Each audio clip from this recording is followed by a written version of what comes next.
And a good afternoon, and welcome to the Bentley Athletic Complex here at Woodstock Academy as we have some prep soccer for you on this beautiful Tuesday afternoon. We apologize for the late announcement, if you will, that we were deciding to broadcast this game, but this field became available. They decided to move it to the turf. We can broadcast from the turf, so here we are. Mark Allard and Craig Smith along with you on this Tuesday as the Woodstock Academy Centaurs, the prep team, 3-1-2 on the season, coming off a couple of ties at a showcase over the weekend up in Albany, New York. And meanwhile, they take on St. Thomas More, a school from just down the road in Oakdale.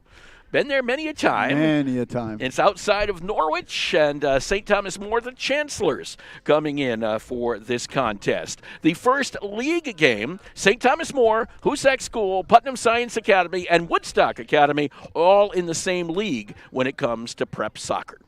And I can't wait to see these guys play. Last year, first year of prep soccer for Woodstock Academy, and every time we get a brand new team, and I can't wait. It's like it's Christmas morning, Mark. You get to unwrap the presents. Absolutely. Let's see what we got. And the first real home game as well, first home match, as they did have a friendly against Putnam Science Academy earlier, not really an official game. They did play up in Pomfret a couple of weeks ago, but this one, first home match. Right. So we get a chance to see the Centaurs in action on this Tuesday. We had a chance to talk to the head coach of the Woodstock Academy Centaurs, Joe Cherical, and we'll return with that pregame right after this.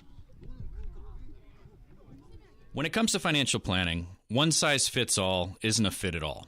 Ask the O'Brien Group, a financial advisory practice of Ameriprise Financial Services, about the exclusive Confident Retirement approach. It's a personalized, flexible, step-by-step approach towards financial balance, so you can feel confident about the future as well as your wants and needs of today. With the Confident Retirement approach and a one-on-one relationship with an advisor, the O'Brien Group will help you live life and save for tomorrow in a way that's right for you. It's what financial balance is all about. So call me, Pat O'Brien, today at 860-208-9913. My office is conveniently located above the Shopper's Guide in downtown Putnam, Connecticut at 66 Main Street. The Confident Retirement approach is not a guarantee of future financial results. Investment advisory products and services are made available through Ameriprise Financial Services Incorporated, a registered investment advisor.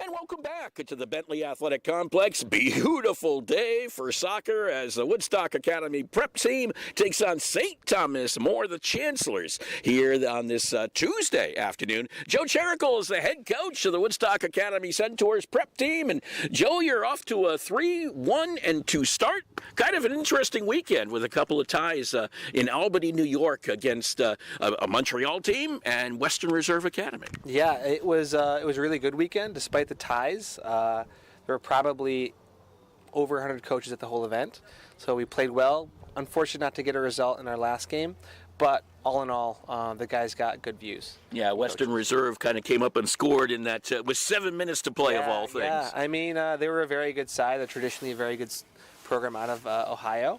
For us to get even like a tie is a big step for our program. But even then, we played very well. We were unlucky, and I think a tie at the end of the day was more than fair.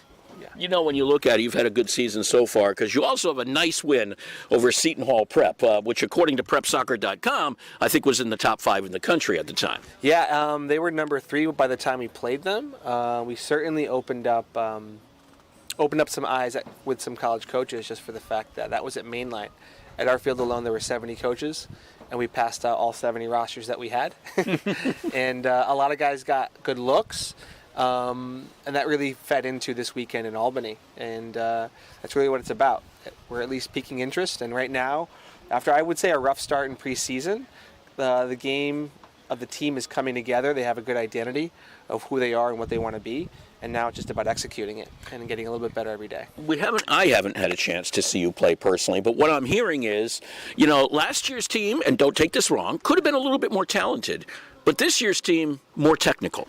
Yeah, I would say from a ceiling standpoint, maybe we had a few players last year that kind of stood out from the rest. But this year, everyone's, I would say, is for the most part around the same level. But the level overall is much higher. So the bottom is certainly much higher than what it was last year. And so what you have is there's not really a first and second group. There's a lot more parity within it, and that means training is very competitive. And playing time should be us going deeper in games. So I think what also helps us this year is without much of a drop-off, with training being so high, in games I can expect guys to step up, no matter who you are, whether you're number 16 or 17 on the seeding, if you will. I think those guys can contribute just as much as number 1 and number 2. And face it, we're not, playing games, yes, is important. It's very similar to what prep basketball was here, but it's really trying to get these guys to the next level. Yes, absolutely. I mean, we are playing in a league. This is our first league game in our GESP league. So now we're playing for something with these games going forward. St. Thomas More, Pathfinder, Putnam Science, and the last one that's escaping me right now. Hoosac, yes. So that's our league. So we are playing for something now to compete with. So we're trying to win games in this instance. It's really important. But at the same time, we have to play well. We could tie games at a showcase last weekend, and we were successful. And you'd say, well, you didn't win. But the idea is we played in a way where university scouts are watching them and they're saying, wow, this applies to our program. And I could actually look at this player. I can envision him in my program. And that's the ultimate goal at the end of the day. I have to ask this question. You may not know the answer. What does GESP stand for? Global Education and Sports Partners. It's the company that I work for, in addition to Woodstock Academy. We place kids at not just Woodstock Academy for the prep soccer team, but we place kids at other prep schools throughout the Northeast. And so it only makes sense to make a league out of it. Yeah, absolutely. We place so many players at these schools, and we're also placing kids at schools that have 10-month academies. So it's important that we play other schools that have the same advantage. And I would say we have a big advantage compared to traditional prep schools in the area that only go from, let's say, early September to late November. Right. And so we're playing, I would say, like-minded schools and institutions that are trying to produce the best football possible. And, we're training 10 months out of the year, and it gives us a huge advantage when we're trying to play other NEPSAC schools. Yeah. And St. Thomas More is kind of a NEPSAC program, yes. But now you're saying they're also doing this 10-month program. Yeah, for the most part, I think they're stepping into the 10-month program this year. And so for us, it's not really an unfair advantage. We can say we're playing on even terms without any added bonus, I would say. And for them, I think they're doing a lot better this year. They beat actually St. Andrews, which I think won Class C in NEPSAC last year, so they should be a better side this year. So this game is not a guarantee by any stretch of the imagination. It's going to be a very competitive game, and I'm looking forward to just playing a good quality game on a beautiful fall afternoon. And you were supposed to be playing on grass, but the weather said that you have to play on turf. Does that benefit you? No, I don't necessarily think playing on grass or turf is a big advantage because both teams will be technical. The big thing is it's a good quality surface that we all get to share. That's why I rarely ever point to a surface as giving one team an advantage over another because we're both playing on it. And really our decisions between the first whistle and the last will determine the outcome of the game. Joe Jericho, the head coach of Woodstock Academy there, as we're getting ready for game time here, Mr. Smith. Absolutely. I cannot wait. No, this is exciting. And once again, for those of you just tuning in for a first time, if our cameras do go down for a refresh period, we will continue to do play-by-play. You'll hear the play-by-play, and the camera, we promise, will come back up. It's usually about a 20 to 30-second refresh period that we have been working on, and it's one of those little kinks in the works. You know what I'm saying? Setting it up this way for Woodstock Academy, Lucas Basmagian is your striker. Guillermo Navarros, Thomas Carradine are your center mids. Your right wing is Mark Bullard. Javier Menendez is your left wing. On the left side from the backfield, Jordi Sanabra. On the right is Jesus De La Torre. Pablo Berdalo is your right corner, and your right center back. Your left center back is Brian Mannon. Got a little bit of football terminology in there for a corner for just a moment. Sten Lehman is the goalkeeper today for Woodstock Academy. For St. Thomas More, Guillermo Montes is the goalkeeper. Right back, Alfonso Vigil Escalera. Thomas Santos on the left side. Center back is Fernando Barron. In the middle, Matheus Xavier, Victor Diaz, Alvaro Arenas, and Juan Lozano. Alem Alamedi is on your right wing. Alessandro Casabalo is on your left wing. And Raul Lamonis is your striker today. Your pronunciation in Spanish would be very loved. Marginal? No, it would be absolutely loved by Senor Fox. Limones boots it out and gets it over to Fernando Barron.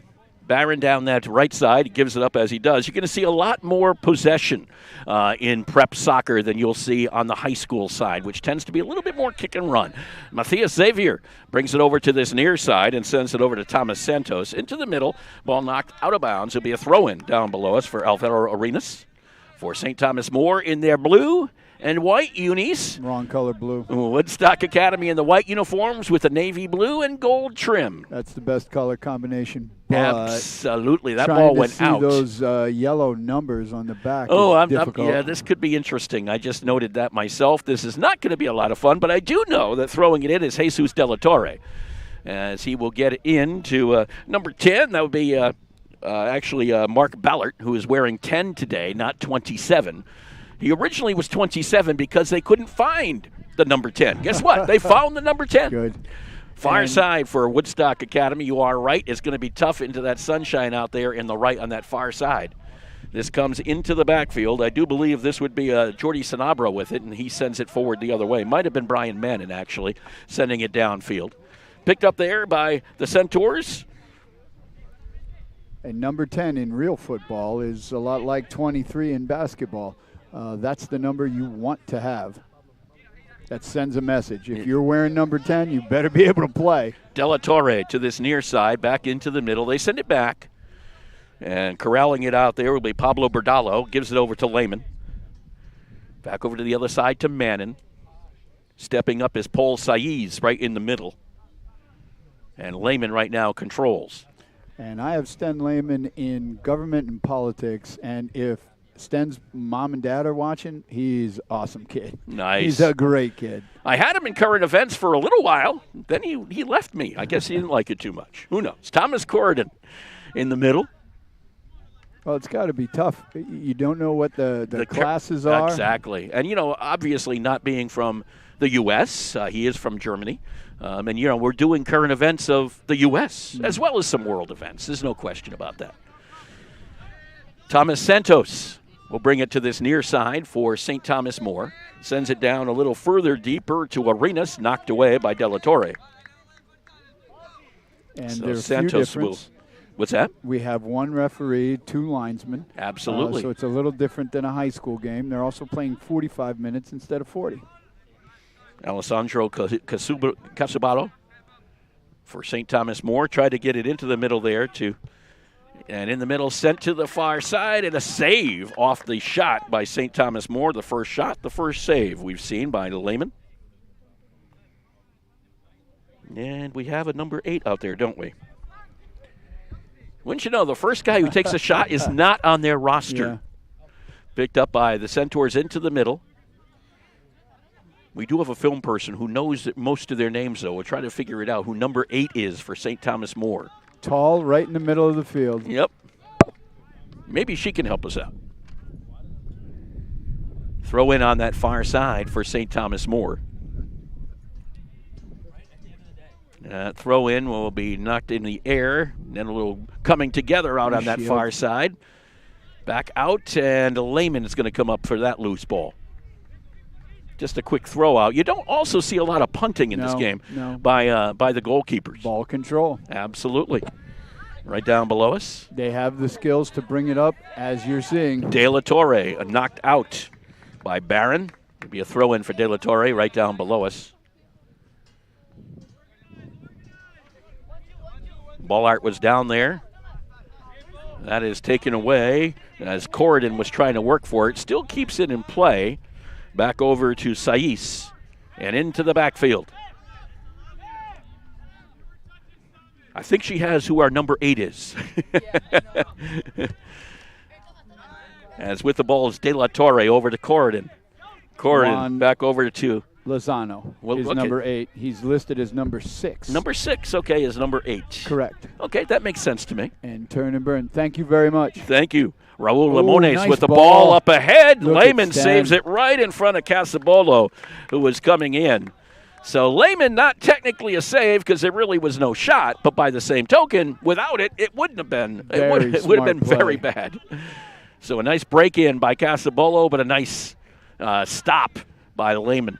When you're a goalie, you get stuck in no man's land. Do you come all the way out? Do you stay back in? That was smart. Xavier That's taken onside. off the ball. They find Ballart up ahead. Ballart lost something. Lost one of his shin guards. I think he did as he tried to send it in. It'll be a shot, but it'll be wide of the goal of Montes. Montes just watched that go to his left.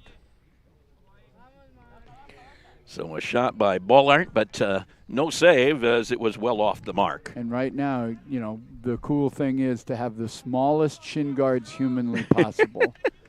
Vigil Escalera will boot that one away for St. Thomas More. That ball headed right at midfield. Picked up there by Lozano. Back over to Victor Diaz.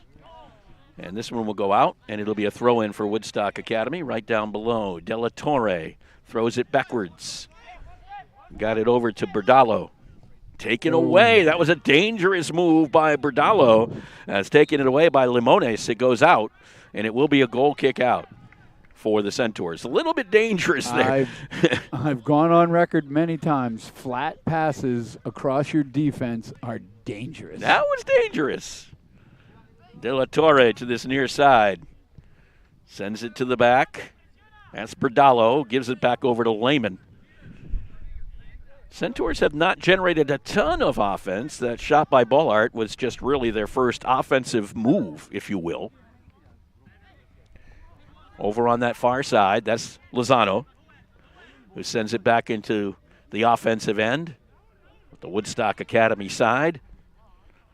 Picked up there. It'll be a throw-in on that far side for the Centaurs. Quickly thrown in, and maybe too quickly. Too quickly. And by the way, our officials are Steve Borgia, who I know is to this near side, I think. Joe Filippetti, I might be in the middle, I'm not positive. And Elliot Kravitz is the other, or Kravitz, I should say, is the other official.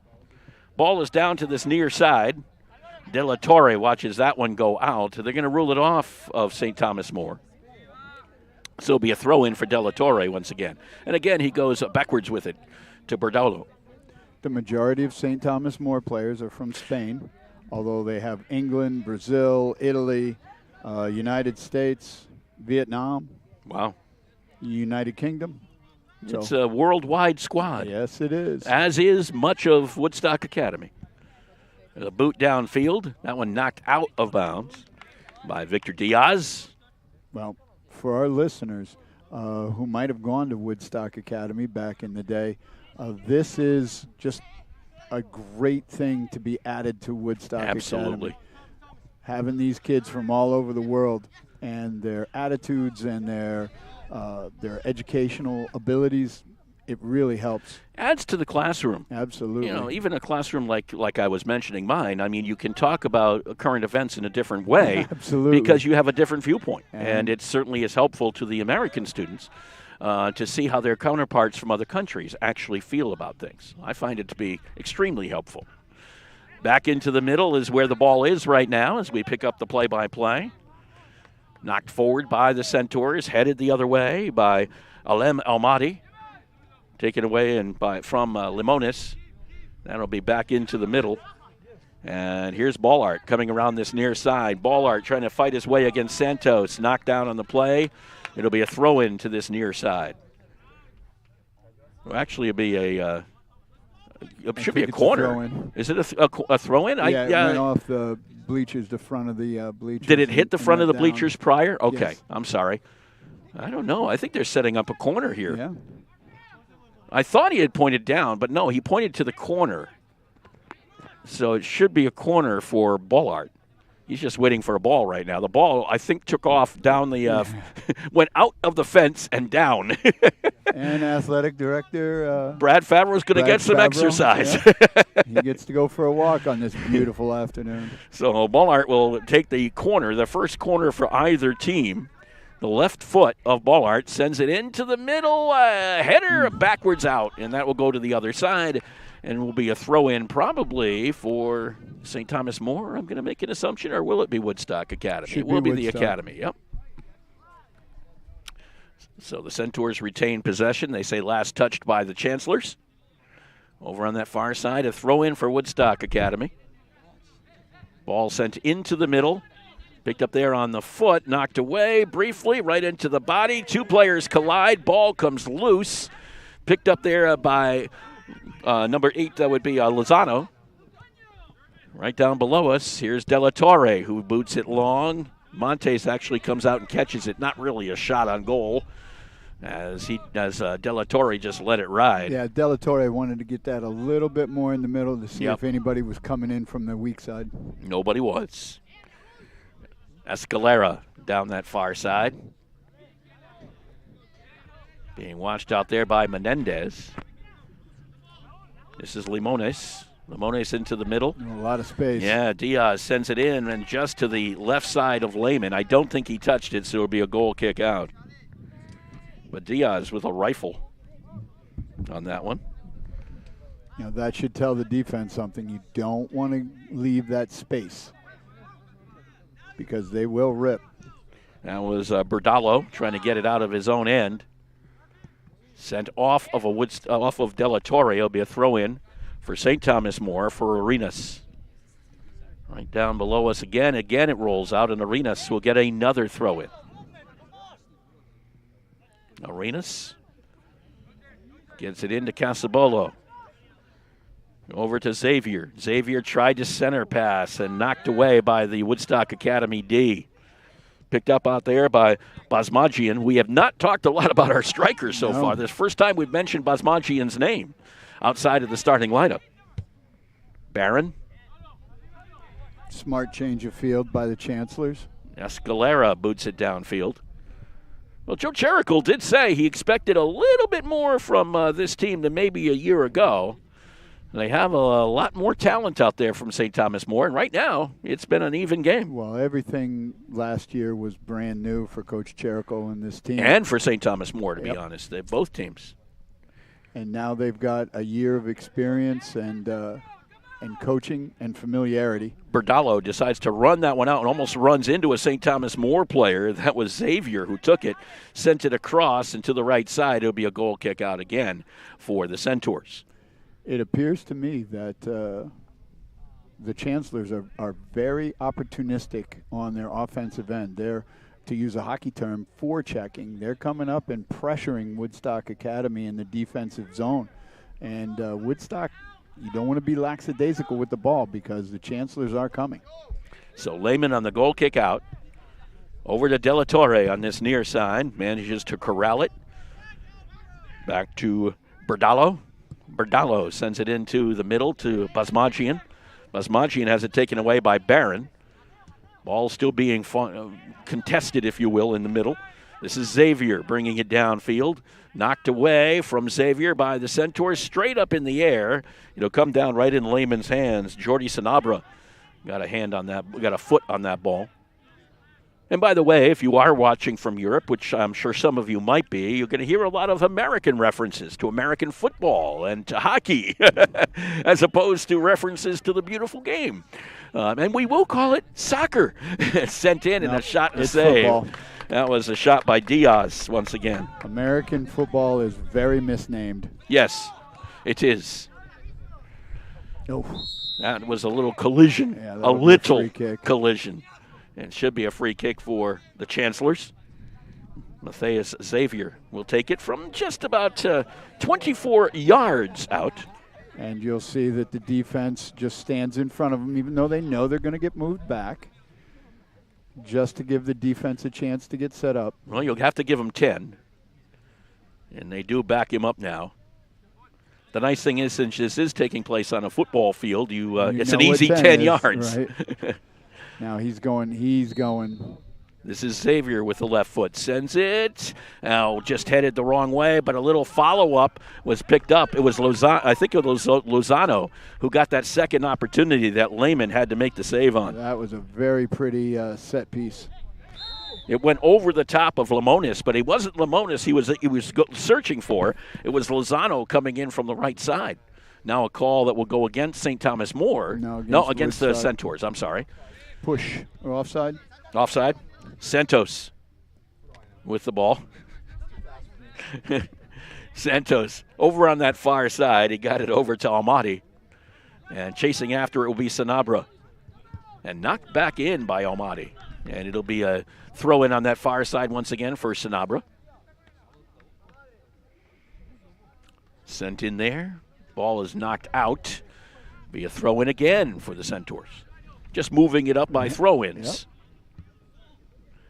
Yep. And another one. 30 minutes left to go here in this first half of play. No score between Woodstock Academy and St. Thomas More on a beautiful Tuesday here at Woodstock Academy. Temperature right around 70 degrees. You know, when we decided to do this game, and one of the reasons why we do have cameras set up on this field, which makes it advantageous for us to come here. This game was supposed to be on the grass field, but there was quite a lot of moisture last night at Woodstock Academy, and there were concerns about tearing up the grass field, so we moved it over here to the turf. Offensively, here's Basmagian. Basmagian with the right foot. Saved by Montes. Knocked away from Basmagian and out of danger briefly as it comes right back into Basmagian, taken away by St. Thomas More. So Basmagian gets his first shot and a foot save, a kick save by Guillermo Montes. Kick save and a beauty. It was. Back to this near side. De La Torre will retrieve near midfield. Picked up there, and that's going to go out. Be a throw in for the Chancellors. I'm beginning to learn curse words in different languages. You don't want to do that. Yeah, well. Because we may have some people knowing what you're saying. No, I'm not going to say it, but I might have heard one of our players say it. Oh, okay, there you go. De La Torre got pushed down from behind. The call will go against St. Thomas More. And sent right back in quickly to Paul Saiz. Back over to De La Torre. Back over to Saiz. And right into the middle, there's Sanabra over on that far side. Sanabra 1 times forward, right back to Sanabra, back again into the St. Tommy More defense as Barron comes up. Barron sends it long. Picked up there to this near side to De La Torre. Cannot control it. That's when you're looking up and you're not really paying attention to where the ball is. Looking downfield to see if something was developing and the ball got away from him. And a call will go against Woodstock Academy. They're not very happy about it, but it will be a throw-in. Well, it will not be. It will go the other way. It will be a throw-in for the Centaurs. Overruled in the middle. De La Torre back to Berdalo. I think. Well, now they're having substitutions is what's going on. And now we have a number 6 on the field. And who was Lozano, so now we don't know who number 6 is. And we don't know who number 6 is. Okay, well, we'll try to find it maybe at halftime or something. Someone can tell us who number 6 is because we don't know. We thought Lozano, who is number 6, was number 8. This ball down that far side. Sent downfield, up ahead for Basmagian. Basmagian on the ball. Basmagian trying to get his left foot around to it. Taken away, knocked away briefly, and it will come over and out. So it will be a throw-in on that far side for Woodstock Academy. 17. Harry Graham is now 6? Is now 6. Okay, so Harry Graham is 6. Okay. The nice thing is at least we know who these people are, which is great. Right. And the St. Thomas More camera operator, whose name we will get, has been very kind. Very helpful. And we appreciate it much. That ball went behind the net for Montes, who picks it up. And it will be a corner, I think, for the Centaurs. You're right. Just trying to – was that Sanabra? I don't think so. I was trying to pick up who was over on that far side. And the numbers are only on one side of the jersey, and they are yellow, so it makes it even worse. Gold, if you will. Knocked away the other way off the head of Xavier, back over to that far side. And that will go out, and it will be a throw-in for St. Thomas More. You know, when you're so used to watching high school soccer, and it's good high school soccer that we see here, but this is just a whole nother level. Mamadou Tall kicks the ball to this near side. Chasing after it will be Ballart, who's still in there. He's got support. Ballart brings it with that left foot, sends it across, knocked away by St. Thomas More. Header by Mateo Algeredos. Got his head on it. Was that 15 or was that 16? It might have been Escalera who's been in there. That's sent in, and that'll be a shot and a save off the foot of Basmagian. Third shot of the day for the Centaurs. Couple of saves for Montes. Santos will bring the ball downfield. And you saw how Montes just dropped that knee down to make sure he made the save. That was Guillermo Navarez on the ball for Woodstock Academy. That ball is kind of back and forth out on that far side. The Centaurs trying to control. Still on the ground. That was Sanabra, who I think had a piece of it. Now the St. Thomas More team's got it. This is Limones. Up ahead, they work it to Diaz. Diaz has got a good foot, but that ball was taken away. Now Limones has to retrieve. Limones sends it in, and Lehman will get a chance to kick it away or throw it away. In this first half, Lehman's got very nice visuals. I mean, he can see that ball coming, but on the other end, Montes is looking right into the sun. He's got sun issues. There's no question about it. And Sten will have that in the second half. 24 minutes away from that. That's how much we have left here in the first. Ballart with the ball. Overlap. Ballart sends it in with the left foot. The field goal is good, but the goal is not. Little high. Right through the uprights for the football team. So Ballart has had a couple of shots, but both of them have been a little wide or high. Mark Ballart came into the game with 2 goals on the season. One of the top goal scorers for the Centaurs. Top goal scorer is Javier Menendez. He's got 3 goals for this team. Over on that far side is Navarros. Navarros will give that one up. Looked for Saiz. The ball comes back this way to Berdalo. Or is that Mannon? Let's check out that number. I think it's number 4. That's Brian Mannon who sends it over to that far side. Headed back into the middle towards Sanabra, but that one will be a push against Woodstock Academy. So St. Thomas More will have the ability to kick it in with Escalera. A free kick from just inside midfield. Ball knocked with a header back towards the mid. That's Tall on it. Tall gives it up back to that far side into the middle to Saiz. Sanabra's over to his left. He turns around, tries to change direction of the field, but the ball kind of eluded De La Torre. Just skipped. Arenas throw it in down below us. Over to Lozano. Actually, number 6 is Graham. Overlap. Yeah, Tall kind of came in on that one. Up ahead, they got it to number 14, Alejandro Minguela. And that ball knocked away by Montes to this near side. It'll be a throw-in. Montes did a very smart job coming out of his goal to cut that one off before it became a problem. So De La Torre will throw it in. He gets it into Saiz. Back over to De La Torre. De La Torre into the middle. That was headed out. Barron got a head on it for St. Thomas More. A foot is on it now by Victor Diaz. Back into the middle to Graham. Chased down, however, by the Centaurs. Saiz gives it back to Lehman. On that far side, they send it over to Mannon on the near side. Brian Mannon with it. Brian sends it back to Lehman. I do think Brian Mannon's one of those who has been here for a couple years. I think this is his second year in a Woodstock Academy uniform. Ball sent into the middle to Saiz, who sends it up the field. Up onto the foot of Minguela. This is Tall. Tall trying to control. Minguela trying to get involved with it. Picked up there by Navarros. Over on that far side is Sanabra. To the near side. This is De La Torre coming up to the ball.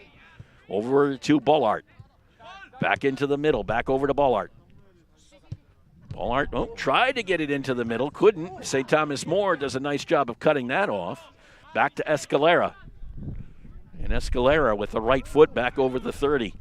Pick back in, sent in. Here's Tall on the break, and it was just knocked away by Montes. Montes came up and got a foot on the ball and deflected it. And Montes definitely took the worst of that collision. He certainly did, although I think Tall may have got hit in the foot too. So a save for Montes, his third of the game, and a corner for Woodstock Academy, their third of the game. While Woodstock Academy might have started slowly offensively, they have certainly picked it up here in the middle part of the first half. Minghella on the corner to the right side of Montes.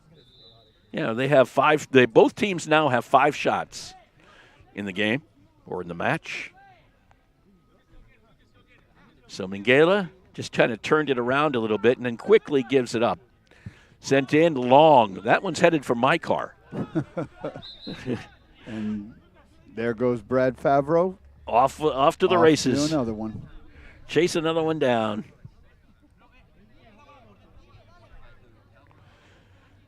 That ball will be put down by Montes, so Escalera will take the goal kick out. 19 minutes, 39 seconds left to go in the first half. No score between Woodstock Academy and St. Thomas More. Prep soccer or football for you on this beautiful Tuesday afternoon. And if you are listening to us out in, what would it be, 6 hours away in Germany and Spain? Yes, sir. I was in Italy. It might only be 5 hours in Spain. Italy was 6 hours. Greg Smith will be able to tell us that in a minute, something tells me. Since you have to talk during this, I don't. Tall down that far side, kicks it right into his own bench. That might have gone over the fence, which is not a good place to be. If you're not familiar with Bentley Athletic Complex, there is a gully behind, and there are all sorts of creatures down there and a lot of rocks. Not an easy place to get a ball out of. So the throw in on that far side, headed up in the air by Barron, fought for by Tall and by Limones, and that ball comes down this way for St. Thomas More. Pushed from behind. Sanabra is going to get the call. Limones, where'd the ball go? There it is. Woodstock Academy was running with it. And no one wants to give Limones the ball back, and finally they do. And Limones put it back out on his own 44, which is probably about 5 or 10 yards ahead of where the ball was. Yeah, it probably should be back around the midfield area, right, or inside midfield, but everybody else is running with it. So Limones says, hey, I'm just going to kind of continue with it and drop it right here. Yep. Escalera will boot it away for the Chancellors. And Escalera into the middle. And over, got it onto the foot of Xavier. Xavier trying to work his way free. Xavier against a Manon. This is picked up by Escalera, back into the middle, sent over to this near side.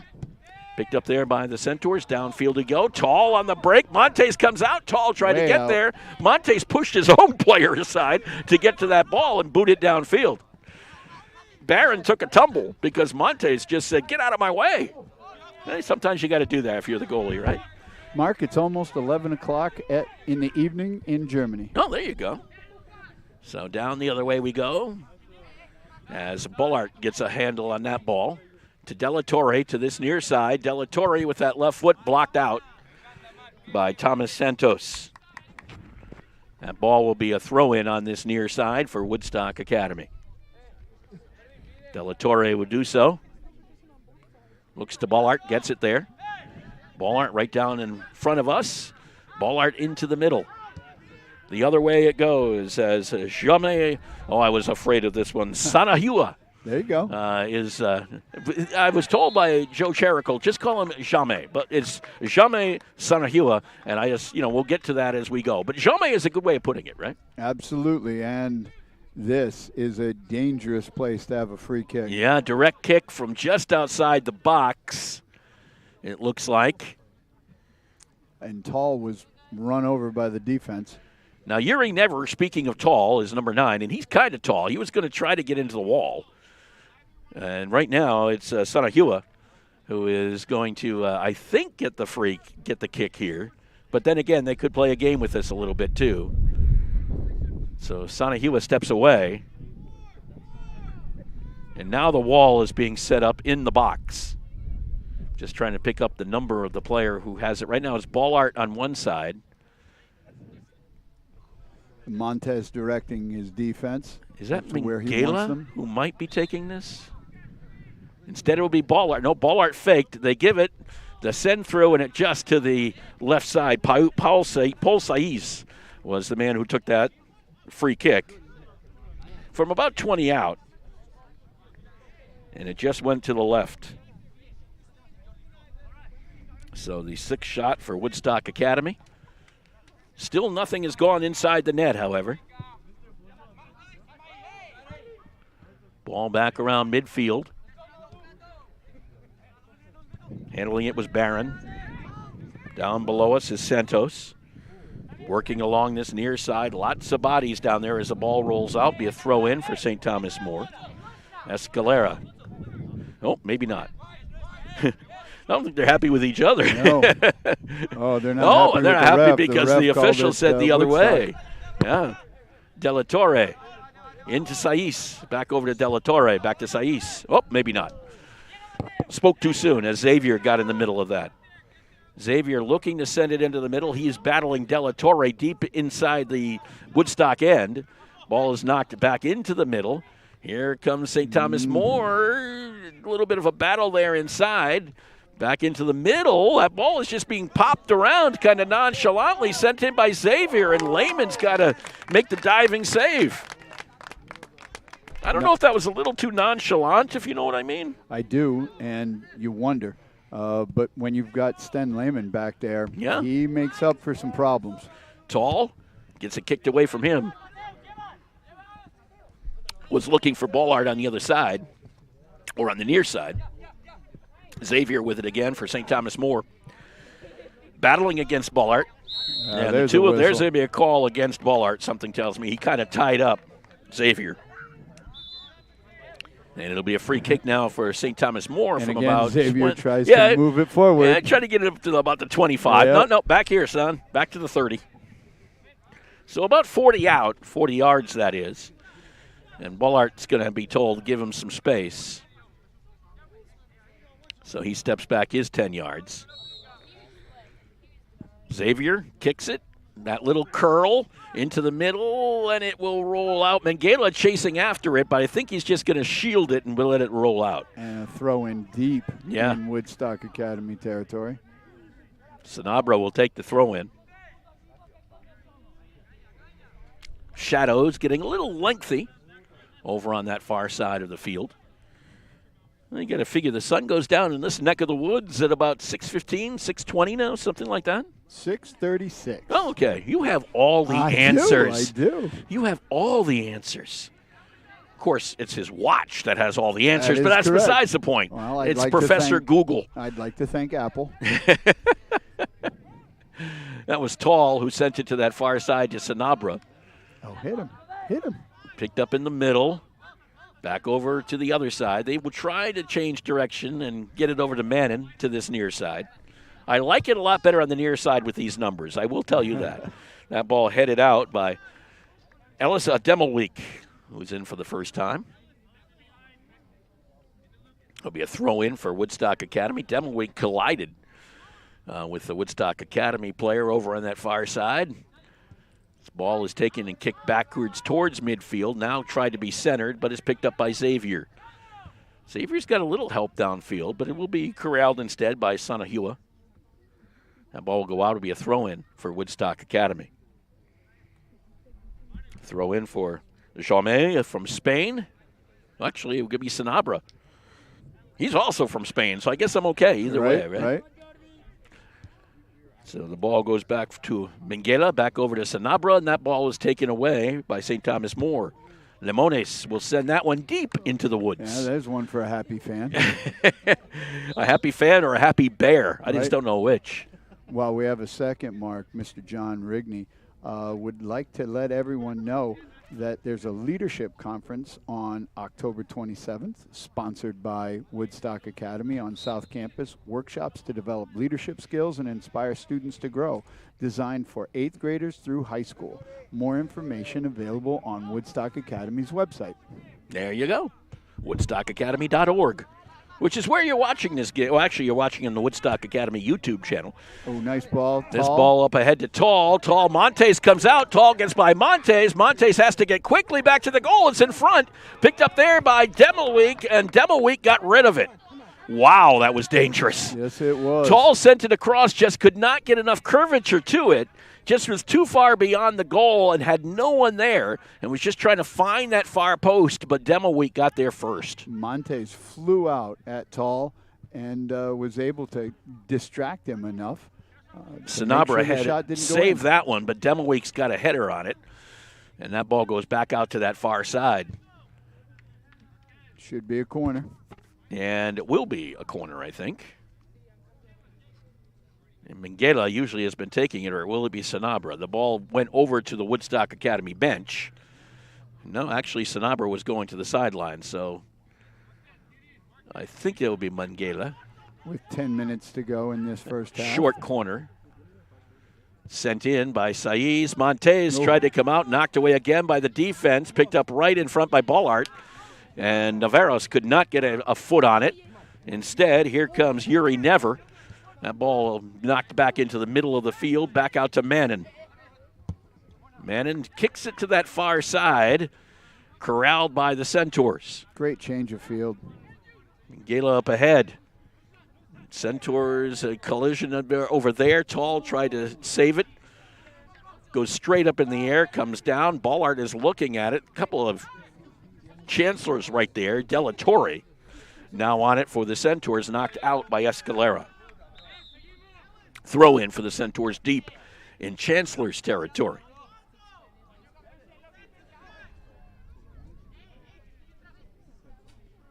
So a throw in for Della Torre. And while we wait for Della Torre, how about that volleyball game last night? Oh, that was fun. 3-2 win for Woodstock Academy. Their third straight 5-set match. Believe that or not. They've actually had 4 in total. They're 3-1 in the 4. If they can stay away from injuries because of exhaustion, if they can stay away from those injuries, that's going to pay dividends down the road. I agree with that. Della Torre pushed down by Santos. I don't know if he got the call, but I think he got the corner because Bullart's coming over. So another corner for Woodstock Academy. This will be their 6th, I do believe. Yeah, for a great that ball part, was rolling a ways, too. For a large part of this first half, Woodstock Academy has had good pressure on the St. Thomas More goal. So Bullard from the left of Montes. And they will send it in, and that ball just could not be corralled on that far side.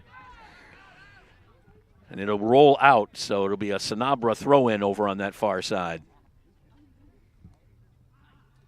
Going out off the foot of Manu Marquez. Goes into the game for the Centaurs. Throw in for St. Thomas More. Under 8 minutes left here in this first half of play. Sent in. St. Thomas More tried to hold on to it. Picked up out there by Almaty. And coming out of there is Lozano. Back over to number 12, Santos. Big foot downfield. Mannon off the head. Back into the midfield area, are getting close to there. Navarros tried to get it there. Della Torre chasing after it. Ball was knocked away from him by Graham, and it goes rolling out before Never could get to it. Mannon did a nice job of shielding it, so it'll be a goal kick out for the Centaurs. 6 shots on goal for each team. Nobody has put one in the net. Booted out to this near side. Della Torre trying to get rid of it from there. I'd like to thank our sponsors here on our broadcast: Busquets Appliances and TV in Danielson and Willimantic, O'Brien Financial Group, and Girardi Insurance Services, as well as Oconchabar Productions, Brad O'Connor and Oconchabar Productions. Thank you all for helping us bring you these games all season long on what we call Woodstock Academy Live. Over in the middle was Alejandro Miguela. Ball right down in the middle. Picked up there by the Centaurs. I think that is 19 Marquez on the ball. Sanabra on the far side. Paul Saiz in the middle. Over here is Della Torre trying to delect Bullard to tell him where he wants him to go. Bullard now gets the ball from Navarros. And then Bullard gives it to Della Torre, sends it into the middle. That went off of a St. Thomas More player and out. Montes was just watching that, and Tall was able to maneuver around, but it hit a St. Thomas More player and rolled out, and they're going to rule goal kick? Yes. Okay. Must have tipped Tall on the way by. Boy, Woodstock's had some chances, that's for sure. Better on the chances that have not readily presented themselves, if you know what I'm saying. Yes, sir. Mamadou Tall was going to retrieve that ball. Mamadou from Senegal. And instead, a ball came in from the other side. But Escalera will take the goal kick out. And the boot. Down into the middle of the field. Picked up there by St. Thomas More. 4:55 to go here in the first half. Knocked away, picked up once again by Barron over to this near side where it is handled by Arenas. Arenas tried to get it over to Never. Deep in the Woodstock Academy zone, Mannon pushed him aside and the ball rolls out. It'll be a goal kick for Woodstock Academy. 4:36 to go in the first half.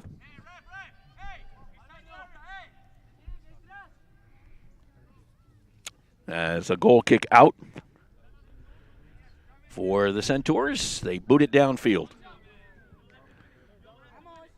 At midfield for the Centaurs. Marquez bringing it out of there. Downfield, but knocked away by Fernando Barron. That was half a step. That ball rolls almost out and keeps it back in, sent downfield, where it is picked up by Matthias Xavier. Little battle going on out there. No call. It'll be a throw-in for Woodstock Academy, I think. Welcome to the United States, where football is played a little more violently. A little bit more physical here at in the U.S. There's no question about that. So a throw-in for St. Thomas More. And once again, if you do see go to black, if you will, we will be with you all the time. It is just a refresh on the cameras. We will continue to do play-by-play. You can continue to hear us, and the camera will come back up. De La Torre. De La Torre over the top of the head of Arenas. Ball downfield, picked up there by Tall, but it's knocked away by Barron. Barron into the middle, looking for Never going downfield, and that ball is taken away. Actually, it was Almaty who was trying to get to that ball for St. Thomas More. Sanabra deep on the other side. Marquez kicked away by Barron, back into Woodstock zone. Well, guess what? That ball with 3 minutes left to go, back into the middle. Up ahead for Tall. Montes. Tall just booted it up over the top of Montes. Montes came out to challenge, and that forced Tall to go a little high. That was close. A shot by Tall, just could not bring it down because of the angle he had and Montes coming out. Absolutely beautiful through ball. It was.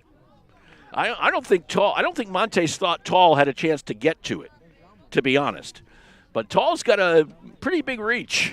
Yes, he does. And he just reached out, and he unfortunately got under it and kind of kicked it out. And he's very long and lanky. Yes. And you don't think he's moving as fast as he is, but he has got wheels. He's got some motor. Escalera to kick it out for St. Thomas More as we have reached the 2-minute mark here of this first half. A scoreless first half, 0-0. Bollard over to Saiz. Far side, Sanabra back over into the middle to Minghella.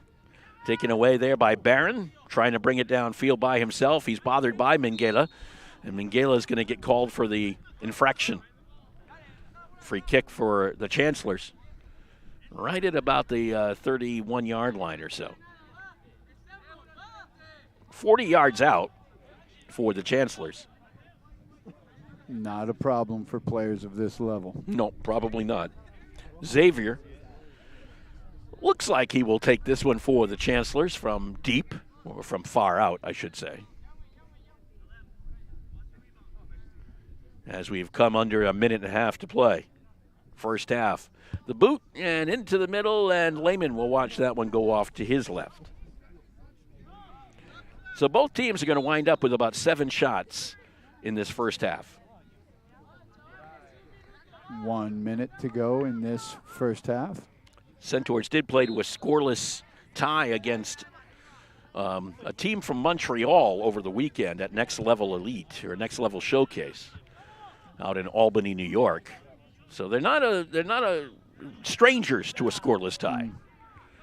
This ball is right there. Sanabra kicks this one out. It'll be a throw-in for St. Thomas More. Escalera will come downfield to do so. Gets it over to Lozano. Back over about the 40 or so, booted in by Barron. Centaurs intercept it right at about the 20. Navarros on the ball to the near side. Here's De La Torre. Up ahead, Ballart back to De La Torre. Just went off of his knee and out. Throw in with 6 seconds to go. Adredos down below. Oh, my. Into the middle and knocked out just as the horn sounds by Sanahua. That was a good chance. It was a good chance. Fortunately for the Centaurs, nothing came of it on that good chance. And the Centaurs and Chancellors have finished the first half in a scoreless tie. We'll be back with more from the Bentley Athletic Complex in just a moment. Well, here's the good friend. I'll drink to that. Say, Ernie, still fooling around with magic? Oh, yeah. In fact, I've got a great new trick I've been working on. Ernie, not the watch and scarf trick. It's the watch and scarf trick. Now, let me show you. Mel, give me your watch. You're not going to make it disappear, are you? Now, Sylvia, I need to borrow your silk scarf. Be careful with it, Ernie. It's my mother's. No problem. Now, I take Mel's watch, wrap it carefully in Sylvia's scarf, and then set fire to the scarf. Ernie! And poof! Uh-oh. Look at my $2,500 watch. Jeez. My mother's scarf. That's the watch and scarf trick. Let me show you how it's done. Show me. Who's your insurance agent? There's no trick to finding good insurance coverage. Just call Girardi Insurance Services for homeowners and automobile coverage that really covers. Our experience in designing comprehensive protection programs can be tremendously helpful in your planning for the future.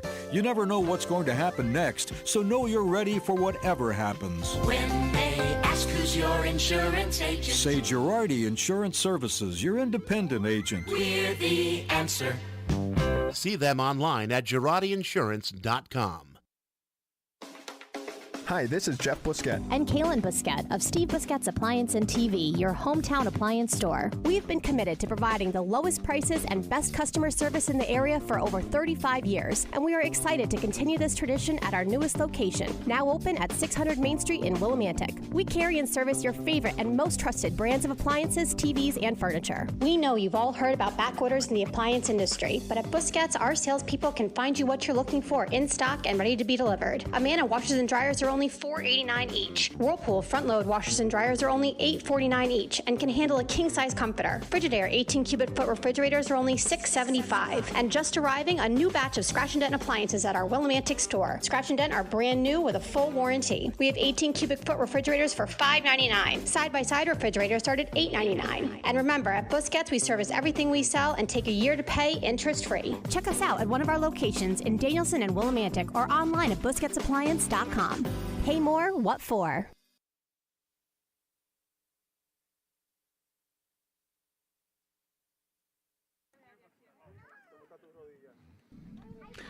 And we're back with you here at the Bentley Athletic Complex. Halftime, scoreless between Woodstock Academy and St. Thomas More. Our head of school, Chris Sanford. Matt Kokoska went away. He'll be back. Oh, there he is. So, Mr. Sanford, this is one of your dreams, of course. Prep soccer here at Woodstock Academy. Yeah, it's pretty awesome. It's pretty awesome to watch. It's we partner with GESP, and Matt's the president. Is that your title? CEO of that company.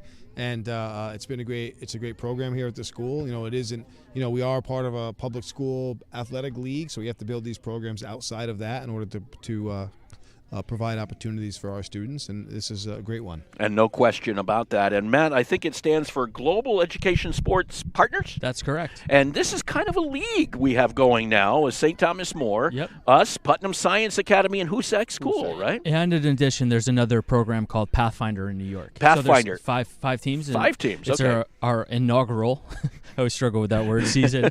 So we're going to have home and away matches with all 5 teams, and then the league standings will dictate the playoff seedings, and we'll have a cup at the end of the season as well. And from what I understand, GESP has a hand in kind of all 5 programs, correct? Except for Pathfinder, and Putnam Science. So we have players, obviously the whole team here. Mm-hmm. We send the majority of the players to Hoosac and St. Thomas More as well. Nice. That's certainly, it's an interesting, just talk about the program a little bit. How did it come about? You talking about Global Education Yes. Sports Partners?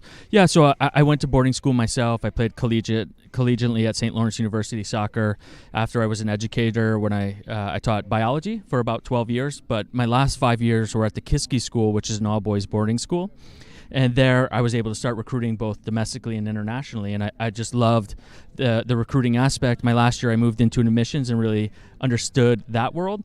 And so then I ended up seeing that there was sort of an open market to go out and do boarding school placement. So basically in 2018, I sort of launched this, and this year we placed the most kids that we currently have in 1 year. We had 207 total kids placed in 32 different boarding schools this fall. Nice. And, of course, the pandemic, I'm sure it came at the wrong time, I'm sure, for you, Matt.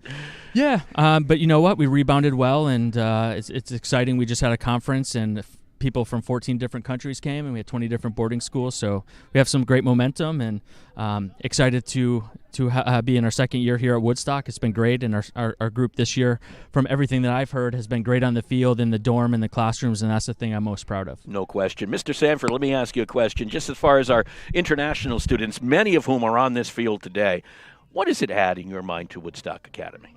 Well, I think we talk about a lot, that one of the things we talk about and I'm proud of the most is that we prepare kids for whatever they want to choose to do next, right? It's like an hourglass, right? We take kids from all over the world. We get into our school. The center of the hourglass is our culture, our commitment, our excellence that we expect, the teachers that we have, and then we send them out in a wide range of different opportunities. And there's no way to prepare a kid more than having a diverse experience in high school, whether it be academically, socially. That prepares you for whatever you're going to come into the future or have impact into the future. And having a program like this, the diversity it brings to campus, and just the diversity in general, makes our student population better and stronger. Diversity is a strength. Mm-hmm. That is something we talk about all the time. It's not a weakness, despite what most people think. So it's really important that we have a diverse population, socioeconomic and ethnically, and languages.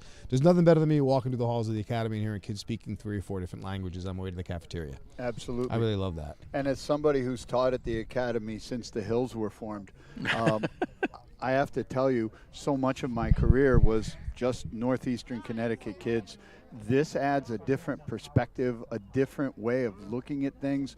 When you're having classroom conversations and you have a kid from Italy and a kid from Germany and a kid from China and a kid from Vietnam, all in the same classroom, they can give our kids perspective that they would never get in school ever. I can only imagine, Greg, as a history teacher, you and I were, or you are, and I used to, that just the conversations around like the start of World War I. Absolutely. And what they've been taught collectively in their countries, and it makes our kids a better, actually all kids, have a better experience overall. So a worldview, if you Matt, will. I have Sten Lehman in class, and Sten from Germany is just, I have him in American government and politics, and to hear his perspectives on what is going on in our country and to give that European view is just priceless. It really helps us. And please continue to send us great kids like Sten. Yeah. Oh, it'd be my pleasure. And you guys just described what my boarding school experience was like. I went to Choate Rosemary Hall as a ninth grader. I didn't really want to go. I wanted to go to Maloney with all my friends. And I had an opportunity. My parents forced me, but I wouldn't be standing here if I had not pursued that opportunity. So I thank my parents for that. But what you guys said is, when I was sitting in the class talking about some of these things, and there was kids from 6 or 7 different countries, even different geographical parts of the United States, what a melting pot of people and perspectives, and just it was amazing. And that's why I believe in so much what I do. And so it's good to be here with you guys, and hopefully Woodstock can have a better second half than the first. And it's fun to watch them play yes. this game. This is a little bit different than American soccer, if you will. Yeah, they got a really good team now. Just got to put the pieces together in the second half, and hopefully they can come out with a good result. Sounds good. Matt, Chris, thank you very much for joining us here at halftime. We are at halftime at the Bentley Athletic Complex as we're just about a minute away from the second half. Back with more. When it comes to financial planning, one size fits all isn't a fit at all. Ask the O'Brien Group, a financial advisory practice of Ameriprise Financial Services, about the exclusive Confident Retirement approach. It's a personalized, flexible, step-by-step approach towards financial balance, so you can feel confident about the future as well as your wants and needs of today.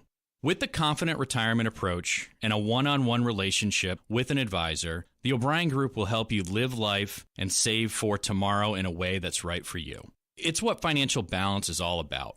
So call me, Pat O'Brien, today at 860-208-9913. My office is conveniently located above the Shopper's Guide in downtown Putnam, Connecticut at 66 Main Street. The confident retirement approach is not a guarantee of future financial results. Investment advisory products and services are made available through Ameriprise Financial Services Incorporated, a registered investment advisor. Hi, I'm Olivia from Pomfret, and I'm a senior at the Woodstock Academy. I've grown so much as a student musician here at WA. The teachers are so friendly, and they've really helped me build my skills and confidence. Field trips, festivals, concerts, musicals, the opportunities here are endless, and these experiences have definitely broadened my horizons and prepared me for the future. Our Future Centaurs open house on October 23rd is the best time for you to explore the Woodstock Academy experience. Register at woodstockacademy.org/future centaurs.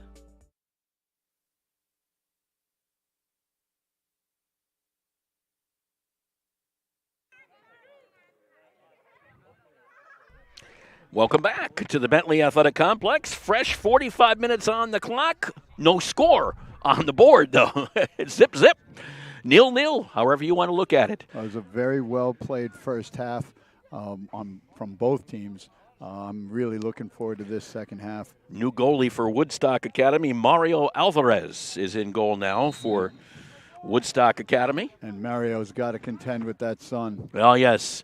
Stan Lehman's going to be like, I'm glad I was over where I was.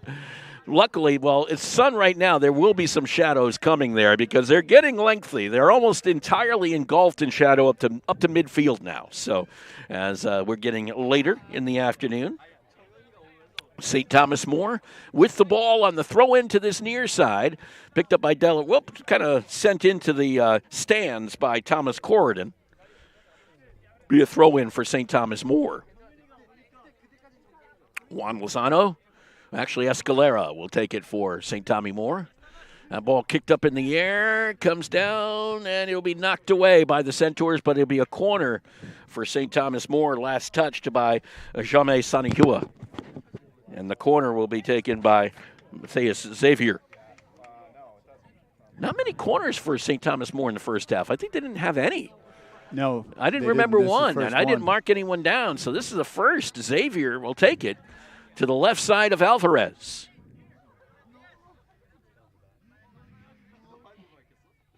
And the boot by Xavier. In-swinger. And Alvarez, I think, got a hand on it, punched it up in the air, and it goes down to the far side where it's sent downfield by the Centaurs. It's kept in by Woodstock. Nope, maybe not.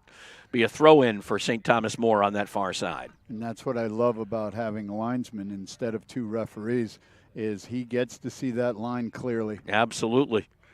Although it does change in the CIAC playoffs, right, which I am totally against because I think it changes the rules, as the saying goes. You're changing the rules in the middle of the game.